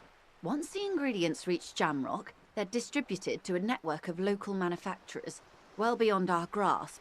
But in transit, they may be vulnerable. Perhaps you've noticed that a number of lorries are tangled in a traffic jam at the roundabout just now. Interview the drivers who are still hanging about. One of them might be waiting for a crucial shipment. Gives you a knowing look. I'll be explicit. If you find this driver, I will share company secrets with you. Oh boy. When did you come to the RCM earlier? We did. On more than one occasion. Apparently, there's some sort of inter-precinct disagreement about whose jurisdiction this area falls under. Not really my area, I just want to get to the bottom of this. Well, here's your chance. It's no coincidence the lorries are stranded there like that, is it? No. We asked East Motor Track to raise the drawbridge. The road company is a partner of one of our subsidiaries. However... She pauses, looking to the sea. This is a limited time opportunity. Once the complaint has been processed by the Trade Committee, they'll have no choice but to lower the drawbridge, and the operation will continue. She looks north. Thousands of litres of raw ingredients will pour onto the streets of Revachol. Not the east across the river, but the west. The vulnerable, the weary. What proof do you have that the Union is involved? How do you think they're financing this strike?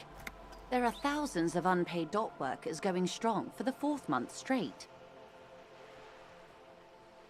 It's true they drove a number of the local businesses to bankruptcy preparing for this venture. I've talked to a few business owners. It was quite the shakedown. but the contents of a few cash registers cannot provide for 2,000 men. So you think the strike is being funded with source ingredients for drugs? Precisely. Smuggled out of that very gate at night, most likely, then loaded onto lorries and driven to Jamrock. You simply need to find one driver who will open up to you. It sounds like she tried looking into it herself, though she's clearly not the type your typical lorryman would confide in. I already have some suspicions that one of the drivers was present at the lynching. The two might even be connected. Okay, I've made up my mind about the smuggling investigation. Yes? I'll look into it, probe the driver, see what it yields. Excellent. According to my reports, there are at least 3 lorry drivers lingering near the roundabout. Hopefully one of them will know something. It may come to nothing, or it may just blow the case wide open. I suspect the traffic jam won't disperse for a few more days. You should have the time you need. In the meantime, let me know if there's any other way I may be of assistance. Takes another long sip from her seemingly bottomless thermal cup. Thank you, that's all for now. Of course, Detective. Take care. Love you. Should click the options, let's fuck. Oh, thank you for the autosave. I feel like that was half an hour worth of gameplay. Boom, boom. Alright.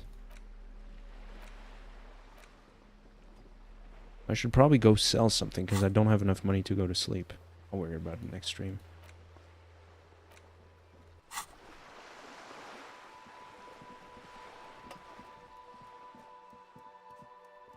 A sturdy metal door guards the southwest entrance to the apartment building.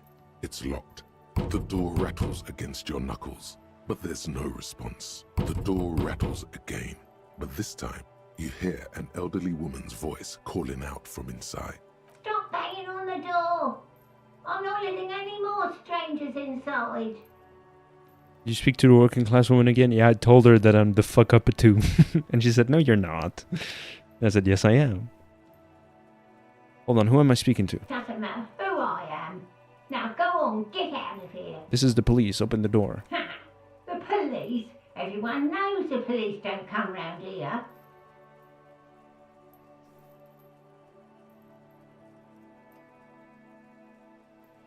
You guys agree that a teacher that teaches how to use a computer is dumb? No? That's the point of a teacher. He will teach you stuff. Please let me inside. But I'm not joking. No, I already told you. I won't be responsible for any more strangers getting into the building. Go check the backyard door. Maybe someone there will. Trails off, leaving the sentence unfinished. Backyard door? There must be another entrance to the east.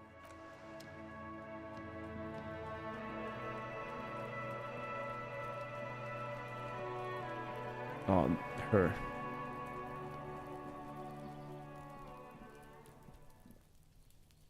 I'm asleep for school. Bye. Take care, Omid. Take care of yourself. Hope to see you next stream.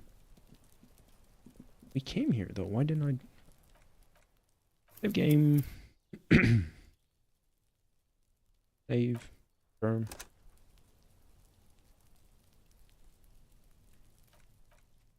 Save game. Save. Save game. Save. Confirm.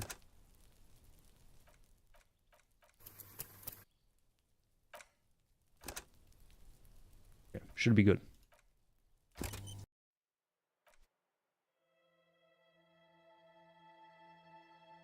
Wow.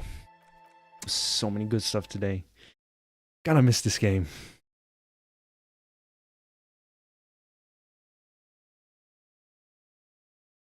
Sushi, are we going anywhere? Like, are you seeing the stream and thinking like, oh yeah. Like he's cooking, you know what I'm saying? Oh, he's getting somewhere. Oh, he's gonna get to that part soon, and blah, blah, blah. You'd be surprised how many people don't know basic computer skills in today's world. I'm even talking about those who don't have access to computers. Yeah, exactly. It's, especially in a world that's like, yeah, we are going somewhere. Hell yeah.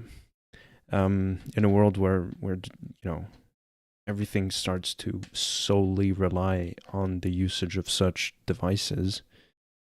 It's and like I'm not gonna claim knowing everything about, you know, how to handle a computer or any kind of hardware/software, you know, but I can work my way around it. And also, I can look up how to do stuff, you know what I'm saying? I feel like that's something that just a lot of people just kind of forego, you know. They come to me and like, how do I open this PDF? It's like, you can go on Google and look it up. They'll teach you step by step, and even then it might be actually better for you to remember than how to do it yourself next time, you know what I'm saying? But I mean, personally, like every time my mom asks me to help her with stuff, yeah, sometimes I'm kind of grumpy about it, but I do it because it's important to me. I know how to do it, she doesn't, so do I need to linger on the fact that, oh God, she can't do that? Let me just like send her to computer school. Or can I just sit down with her and be like, well, that's how you do it. I'm lucky I was trying to install a Minecraft mod and was trying to run a server when I was like 12. Yeah, exactly. Exactly. I think that like trying to mod Minecraft and Skyrim and I remember one time I tried to create a mod for Faster Than Light. There was a YouTube video of a guy that said like, oh, this is how you do it. I wouldn't remember the step-by-step, but I created a little character that just moved around. I used to have, I still have an app on Steam called RPG Maker VX Ace, because I wanted to create a video game. And I was starting to learn Python because they said like, yeah, Python is good for that software. Learn Python. So I was learning the basics of Python for that. And I designed a little level where you start off in a village and you walk over there, and in the library you can talk to the old man and he gives you a quest. It took me like 3 months to do it because I was at school also. And it sucked. You have to get better friends. My friends are excellent. What are you talking about?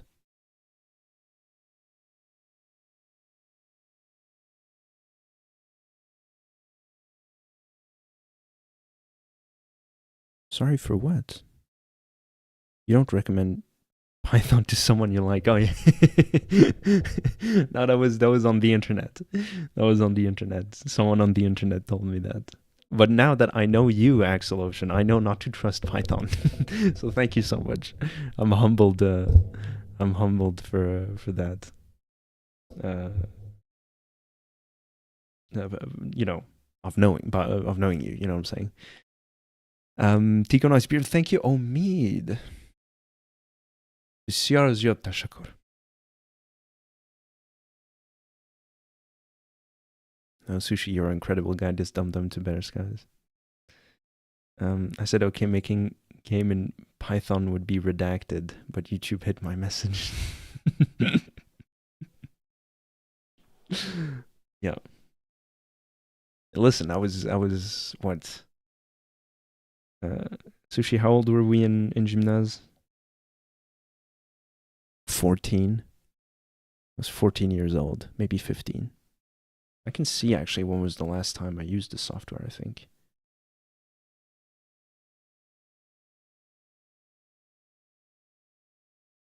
"2016. Crazy. Oh, Sushi, you have it too. That's beautiful. 31, 74. What did you guys? Oh, how old we were? Yeah.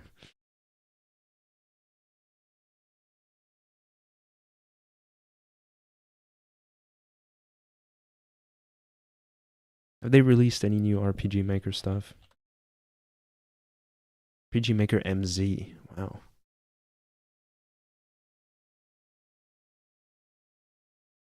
God, you type RPG. Never mind. I mean, I'm sure it sucks as a software. Yes. But it's satisfying.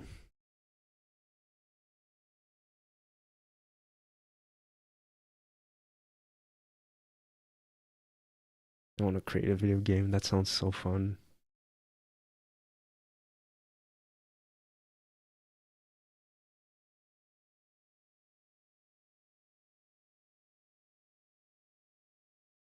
In fact, I can't buy games. Yeah, you told us that already. Steam is like banned and... Sorry, the ad was running. I'm gonna mute.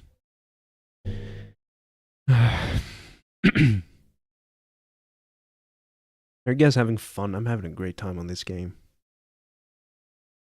It's just, I can't imagine that it's entertaining to watch. You know what I'm saying? Very entertaining to me, but every time we're like, especially when we're talking to this lady, halfway through I was like, God, how do I have, what, 5 concurrent viewers? 4 concurrent viewers. 7 likes. Oh my God, I love you guys. Thank you. Like and subscribe.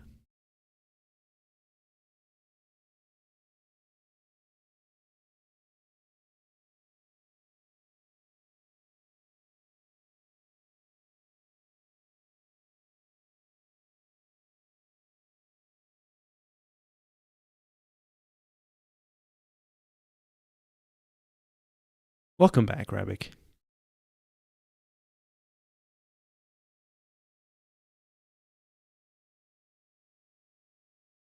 There should be an option to push her into water, to be honest. Because she's a liberal? Is that what you mean? Or that she just talks too much? Nothing against you or your game, Sushi.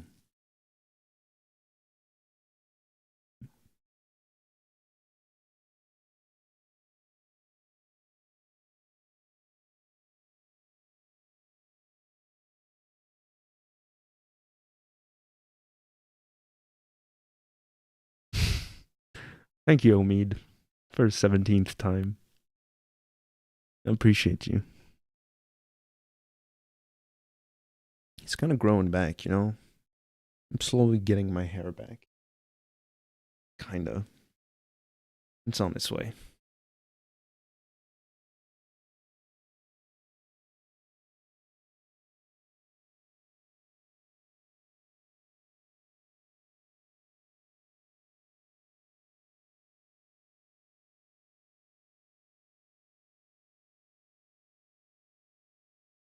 Where was he?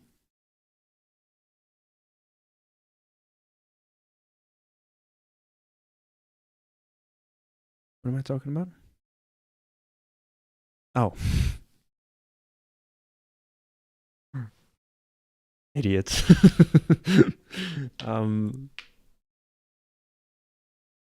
He got fed up with me. Alright, bye, Omid. Thanks for hanging out. Take care of yourself. See you in the next stream.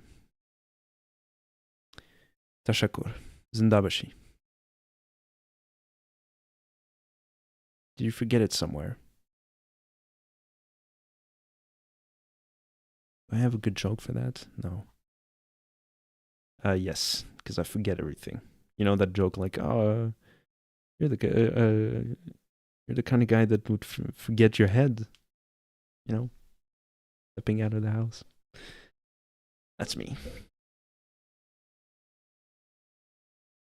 I lost it in the sewers. That sounds funny.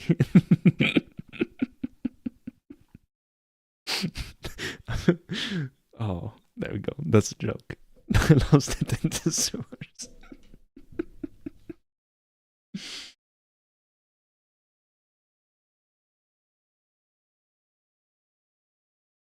Oh yeah, South of Midnight. Hold up, I saw a couple of videos of this game. And it looks cool. There's a fine line between mercy and justice, ain't that right, Hazelflood? There's a fine line between mercy and justice, ain't that right, Hazelflood? You chose a hard road for yourself. So sorry, that's embarrassing. Forgot you guys were stuck on my face. You know what? I'll do you a favor. Line between mercy and justice, ain't that right, Hazelflood? You chose a hard road for yourself. Hazel, please We got a long journey ahead.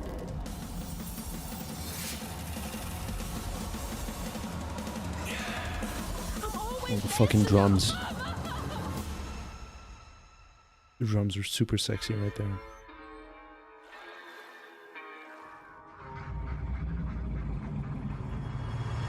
It's not safe out there, Hazel.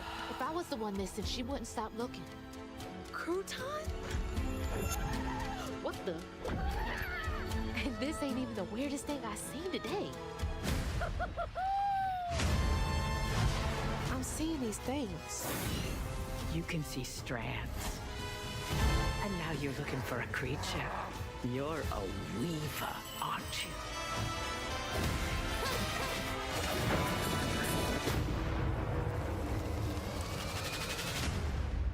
Hello? Oh god. There's something big out there. Take this and go find your mama. Is it Baron Samedi?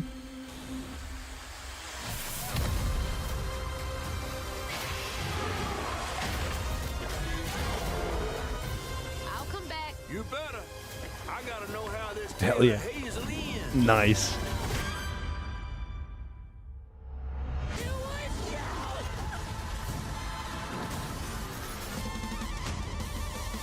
With the drums. Hazel, no! Okay, this is long. Can we wrap it up? Okay, we're almost there. This ends now. Mama? Mama, I don't have time for dancing. That's just gonna have to wait a while. Ain't got time for messing around. It's not my style. I like it.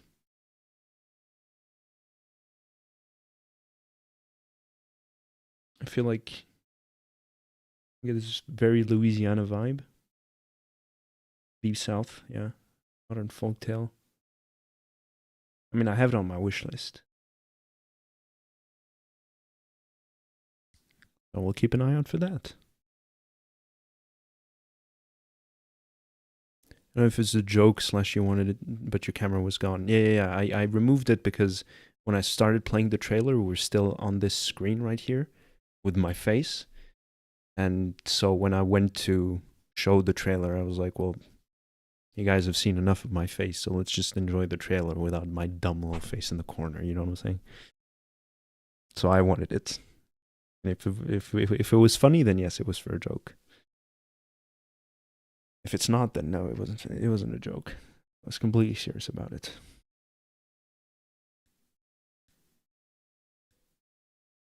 What time is it? 10:30. I'll slowly have to wrap up. Sushi, are you still here? Did you have fun?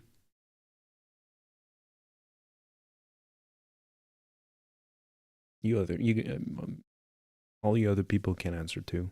I think, yes, wonderful. That's beautiful. Yes for both, or yes for you're still here? No. Oh, that's a bummer. Was it missing some kinetic sands for you, Axel Ocean? Yes, beautiful, beautiful. I'm glad. Fait plaisir.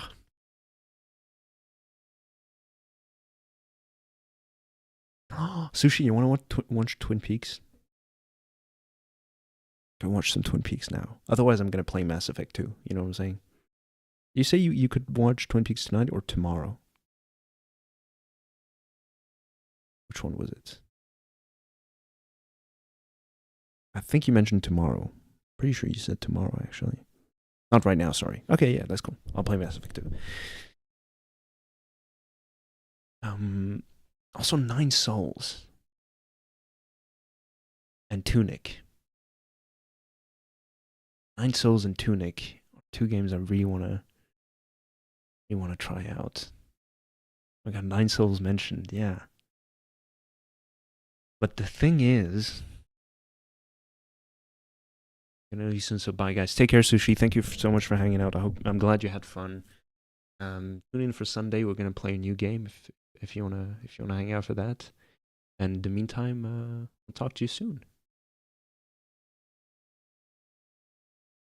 Come back so you can talk nerd stuff with Axel Ocean.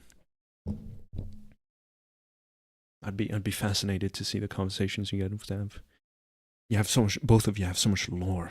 I love to learn these kind of things. So anyway, take care, Sushi, and we'll talk to you soon. What was I saying? Right, yeah. So once we're done with what are we playing on Tuesday? Celeste. Once we're done with Celeste, I wanted to play Ori and the Blind Forest and Ori and Will of the Wisp, right? Because they're don't be jealous.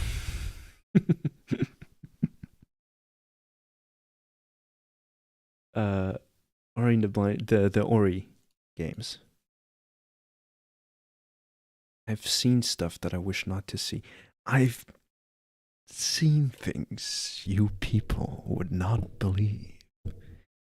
Attack ships on fire off the shoulder of Orion. Sea gleams glitter in the dark.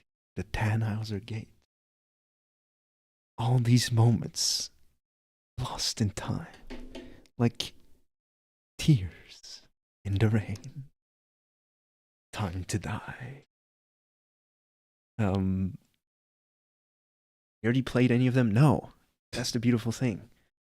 Is most of these games I've never played before. It was don't be on a computer for too long or you become like me. Oh, Rabik. Just stay with us and you'll become normal again. So I wanted to play the 2 Ori games because it's been on my mind for a while. My older brother played them and he had great things to say about them. Kinda. Become normal again, yeah. Wild. I wasn't even normal when I was on a computer.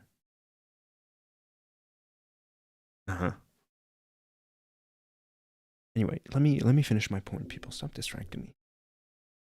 Don't become a computer, Ravic. And then after that, I wanted to play Inside and Limbo. Because it seemed fun. I feel like we could have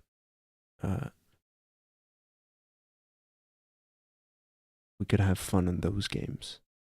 That being said, I'm intrigued by Nine Souls and Tunic, Limbo, and Inside.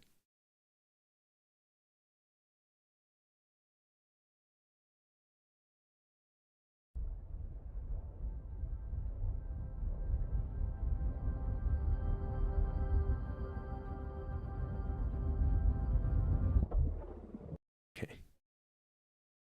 Stop wasting my time, please. No, I'm kidding.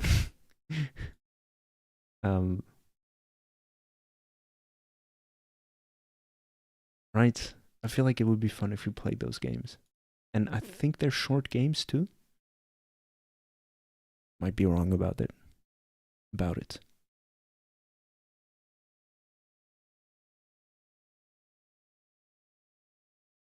They are in essence the same game, by the way. Yeah. Would you say it's not the same case for Ori, Blind Forest, and Ori Will of the Wisp?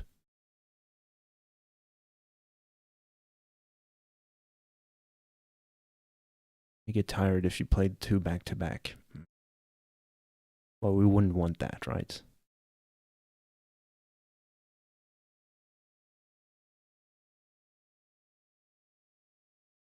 So maybe play Inside, then Nine Souls, and then Limbo, or whichever order they are in. Ori, no. Gotcha. Okay, cool. That's fun. So, I think I'm gonna stick to playing Ori and the Blind Forest and then Ori and the Will of the Wisp. We'll play them back to back after Celeste, right? Upgrades are very different and the story is also more present. Interesting, interesting. We're gonna play these two after Celeste. And then we're gonna get to 9 Souls. I feel like that would make sense. See, there's also Chance of Sonar. I've been so intrigued by that game. Compared to Limbo Inside. Yeah, I hear you. I hear you. Also, there's this game called Return of the Obra Dinn. Oh my god, Chance of Sonar. Wow. Yeah, you see, this is crazy. I want to play all the games. Tuesday is going to be the best day, I think, for me as a content creator. Tuesdays have been so far the best games. The best days to stream. Like, I've loved pretty much all the other games we've played. But fucking, oh my god, Return of the Obra Dinn. You see, this is crazy. Oh god. Rabbic, you never played any good game. Well, I'm playing them now. What do you want from me? Starting gaming now, yeah. Yeah, it's a beautiful thing, man. It's a beautiful experience. I'm so happy to be doing this on stream. Bro lost everything. Huh?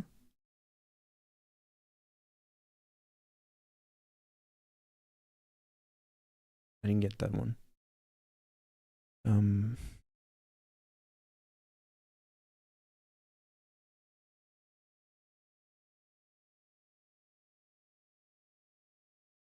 Do I look like I play TF2?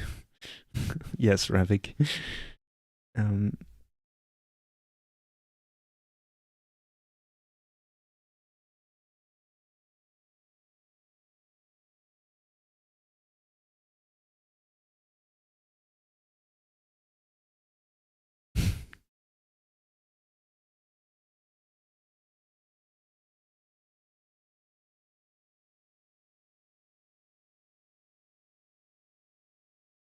Oh, hold up.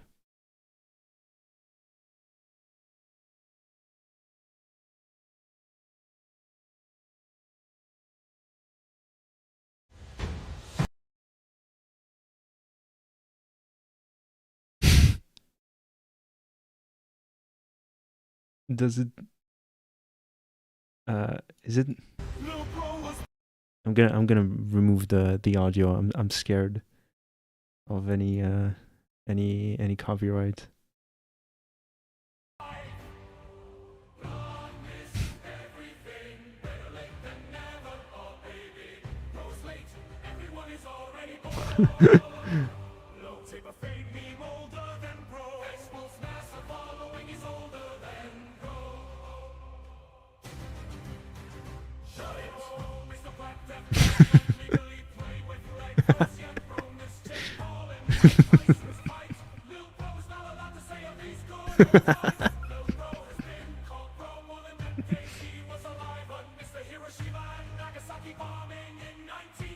Embarrassed.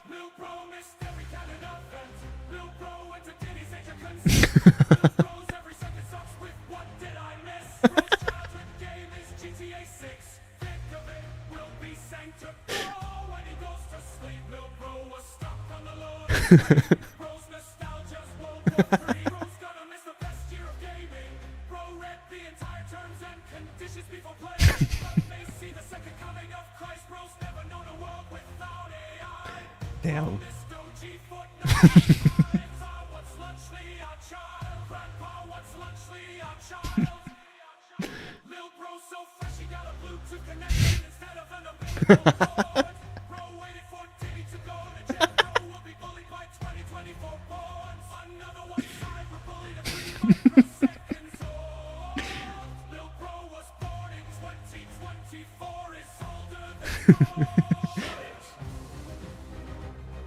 Oh god. That was good. Oh god, what is happening? Right? Move. Yes. The post you've sent on Blue Sky? The one with the cat? Yeah, I've seen it. It's cute.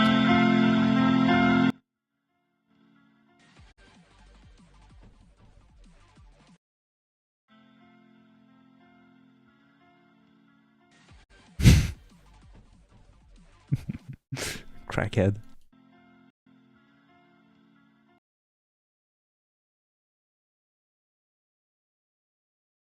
That was a funny video, Axolution.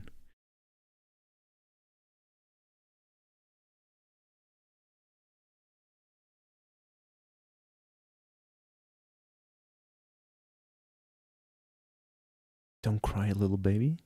Are you talking to me? Are you walking with my sis? Yeah.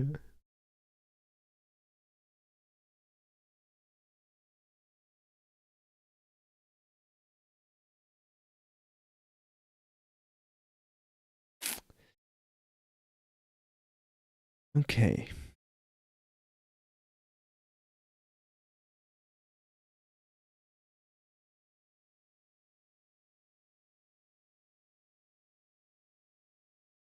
I feel like that wraps her up, as they say. Oh, you're an October baby. Oh yeah. Catastrophe.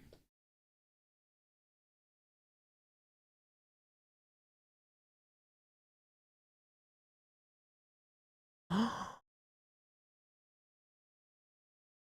mom is. Oh no, never mind. 7-7. Nice. What sign is that?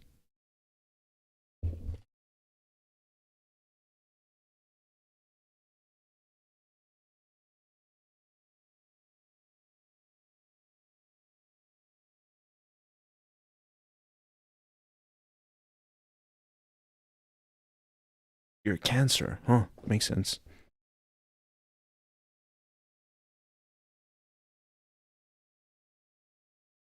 Now you finished what you were gonna say. Bad dog. No. No. I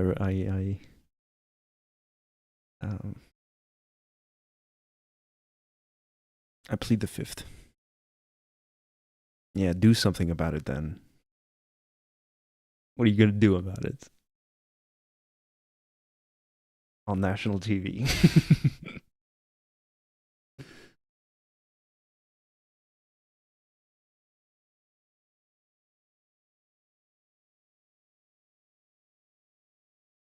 Well, you know in which country I live, Axel Ocean.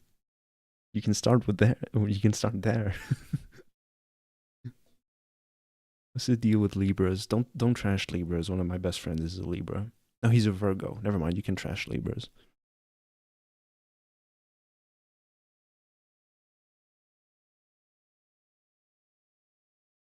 I was almost a Libra. You are Libra. Oh, what's the deal with Libras? Let's see. On this one website, and if we check another source, it's going to say, yeah, selective prejudice. Exactly. Yeah. So this website will say something, and another website will say the absolute opposite. Just don't know what is the deal with them. Guys, what's the deal with Libras, huh? What the fuck's the deal with Libras? Ravik is doing stand-up comedy right now.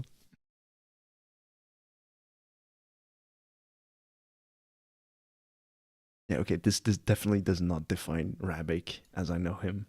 Them, sorry. Yeah, but Libra is obsessed with symmetry and strive to create equilibrium in all areas of life. Sure. Yes, that is Ravik for sure. I'm sensing a bit of sarcasm towards astrology here. No, it's just like the websites. The websites that talk about astrology, right? I feel like, how can I compare it? Something else. Well, I feel like Axel Ocean, you might relate to it in terms of the tech world. You know what I'm saying? If you go on IGN, I'm sure that if you look up a review of the Lenovo whatever, right? IGN will give it a 10 out of 10 and say it's amazing and it's the best product out there. And you might go on another website that says it's the worst product out there, and another website will rate it like medium. You know what I'm saying? And that second website that rated Lenovo as trash is going to say like, oh, this other one is amazing, and IGN is going to say the opposite, right? It's so disconnected and so fucking. There's not one straight source of one reliable source of information. Astrology is mainstream culture is quite goofy as a spiritual practice. Hey, whatever keeps you going. Hello, bad manners. I don't know if you've been here the whole time, but it's good to see you again. Do I fuck with astrology? I don't think, as a personal belief, I don't think that the stars and the cosmos in general has much bearing on our personalities, depending on when we were born in the, on this very arbitrary calendar that has been created centuries ago, right? I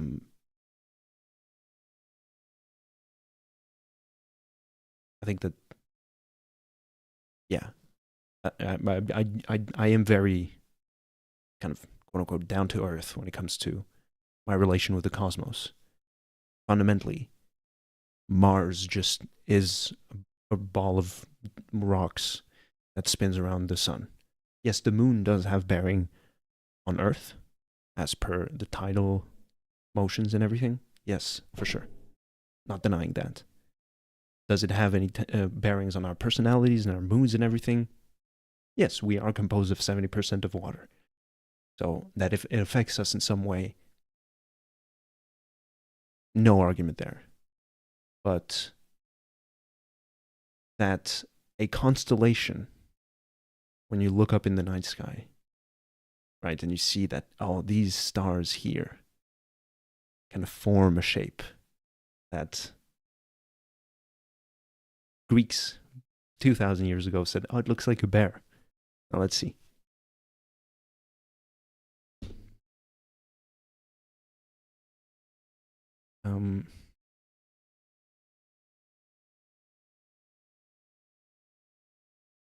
Shout out astrobackyard.com.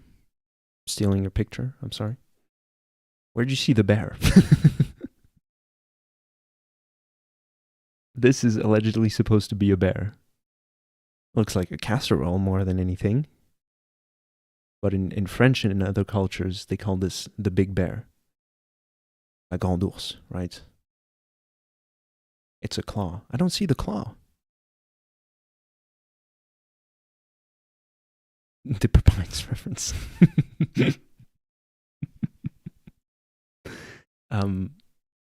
Also considering that this star is so distant and disconnected from this star that considering them in the same kind of, kind of lump is just purely arbitrary. And I could do the very same with 5 stars here and say that if you're born under these 5 stars, you're a Nazi, and boom. Start like labeling people like that. I'm being facetious here, obviously. Nothing against it. We short-sighted people have to stick together. Oh yeah, right. That I'm blind, yeah, exactly. Yeah, solidarity. Solidarity forever. Solidarity forever.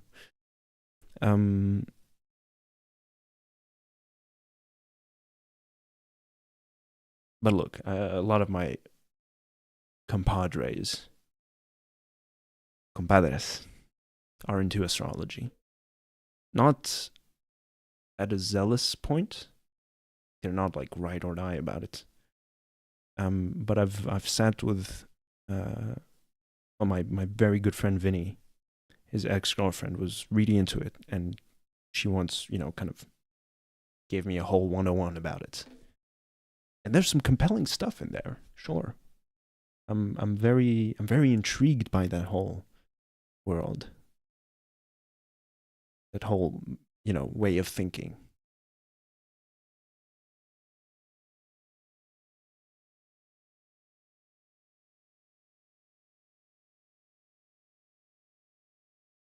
I think is all I got for it.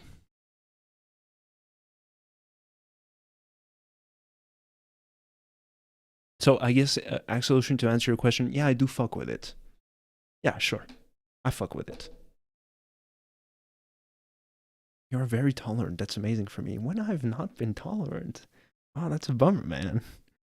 I hate that I didn't give off that energy earlier. No, I like I say all the time, life is short and most of it is miserable. If you do things that make you happy, you go for it. As long as it doesn't harm other people. That's the most important, Live your life, live your truth. And astrology is by far the least harmful practice to kind of guide you. Like if by God, ironic of me to use this expression, but by God, if there is something that kind of pushes you forward to be a better person, to wake up every morning, to make your bed, to get that bread, you know what I'm saying? If that is astrology for you, then fucking fantastic, man. What a beautiful thing. What an encouraging thought. You live a better life than me in this situation. At least you have something that gets you out of bed in the mornings. You know what I'm saying? And it's not just like, oh, I gotta get that bread. You know what I'm saying? No, it's like there's something more profound in it, more spiritual. That's a beautiful thing, man. Really, really beautiful. I really shout out to all my astrology people. That's a very, very touching thing.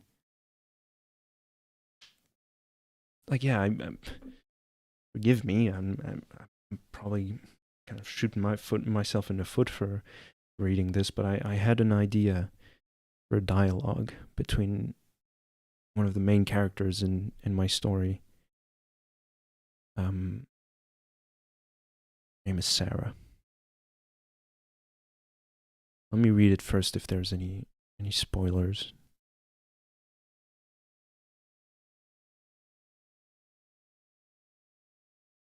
Yeah, so basically she's speaking to a character. There's a dialogue between her and another character who shall not be named. They ask, "Do you believe in God, princess?" And she says, "I don't know if there's a divine being that orchestrated the creation of this world or the universe that it resides in. I don't know if there is something benevolent or malevolent. I don't know if there is some benevolent or malevolent one upstairs who made humanity and the nature that sustains us.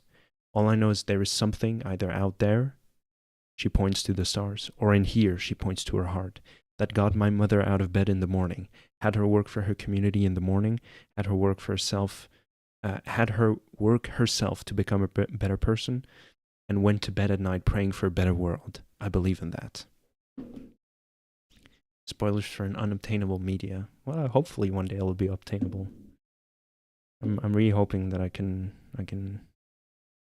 publish this because it's been 10 years in the making.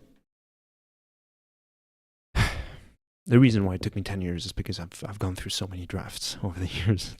Start over, scrap the project. Yeah, but I don't have time machine, dum-dum.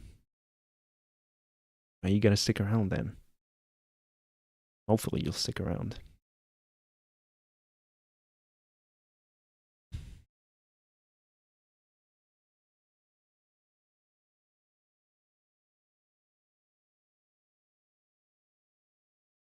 Right. Rabbit was saying stuff. Very sad one, I forgot star signs existed. They mean no significance to me.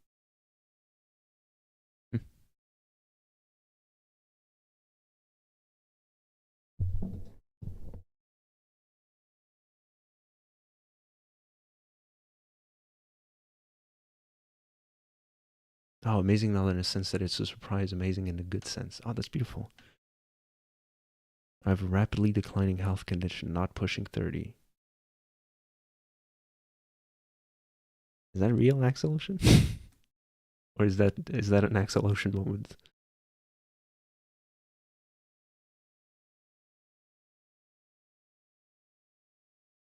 I have longevity, so I'll outlive everyone here, mashallah.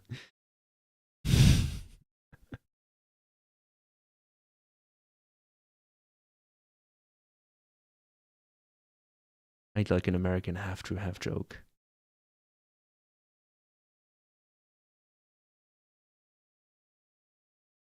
Okay, so I'll laugh a bit. Sorry. Okay, then. Okay, now the half joke has gone, so I'll stop laughing. I glue. Yeah, so you're fine. Exolution. Don't worry. Fucking Ravik. Wait, hold on. I want to try something.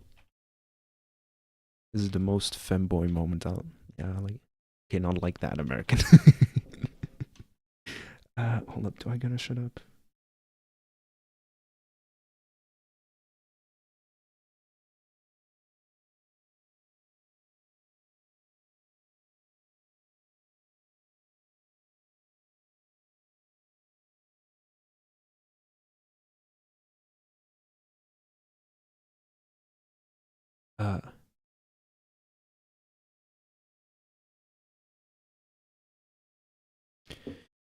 I was gonna say something dragged into a controversy.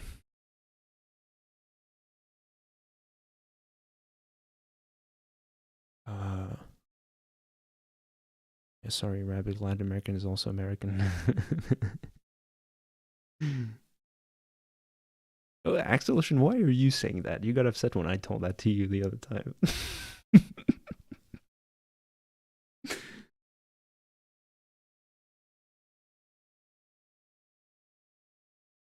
But you have glue. No, Brazilians don't have glue. Doesn't exist. You aren't me. Pretty simple.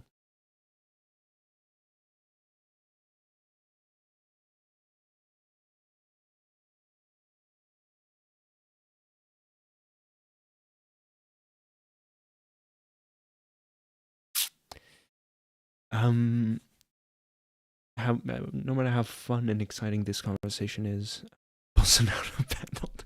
Oh no, meu presidente. Oh, meu presidente. Axel Ocean, did you see the picture of him? Like in the hospital bed with all the tubes connected to him after he got COVID. Alright, people, I'm gonna wrap it up now. Am I considered femboy for wanting to buy cat paw socks? I don't know. Ask Axel Ocean. Or a furry. He's a dying man. Hi,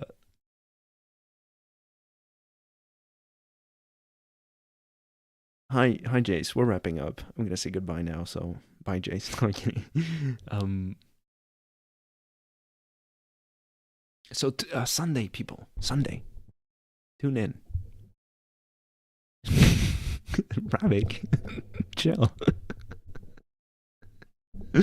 Oh, you're so funny. Okay, we're playing a new game on Sunday. So tune in for that. Should be exciting. 68 views. This is crazy. Gonna make pixel art too. Hell yeah, man. Now? Yeah. No. We're playing a new game on Sunday, on Domingo.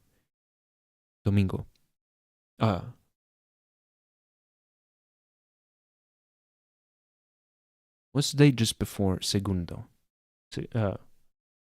Yeah. Sabado and then Domingo. Yeah.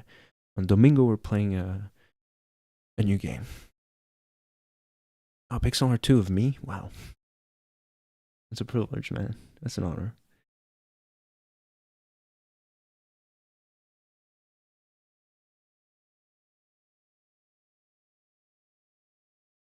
Thank you so much for hanging out, people. See you on Sunday. We're playing a new game.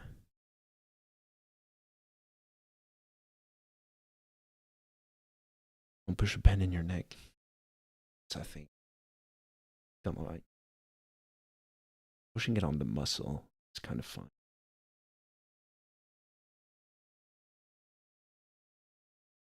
That's fine. It's a pencil, yeah. Please. Yeah, because I always do this. It's just this is my attention deficit. Whatchamacallit?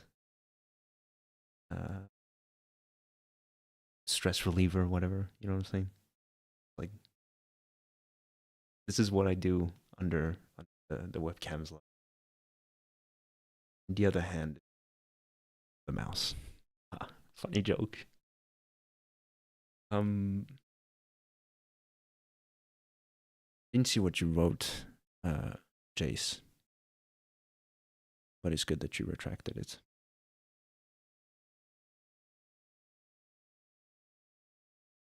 Want to hear a funny story? No, I want to wrap up. Gotta do the deal. No, Rebek. You firmed the contract. I don't think I did. Jesus.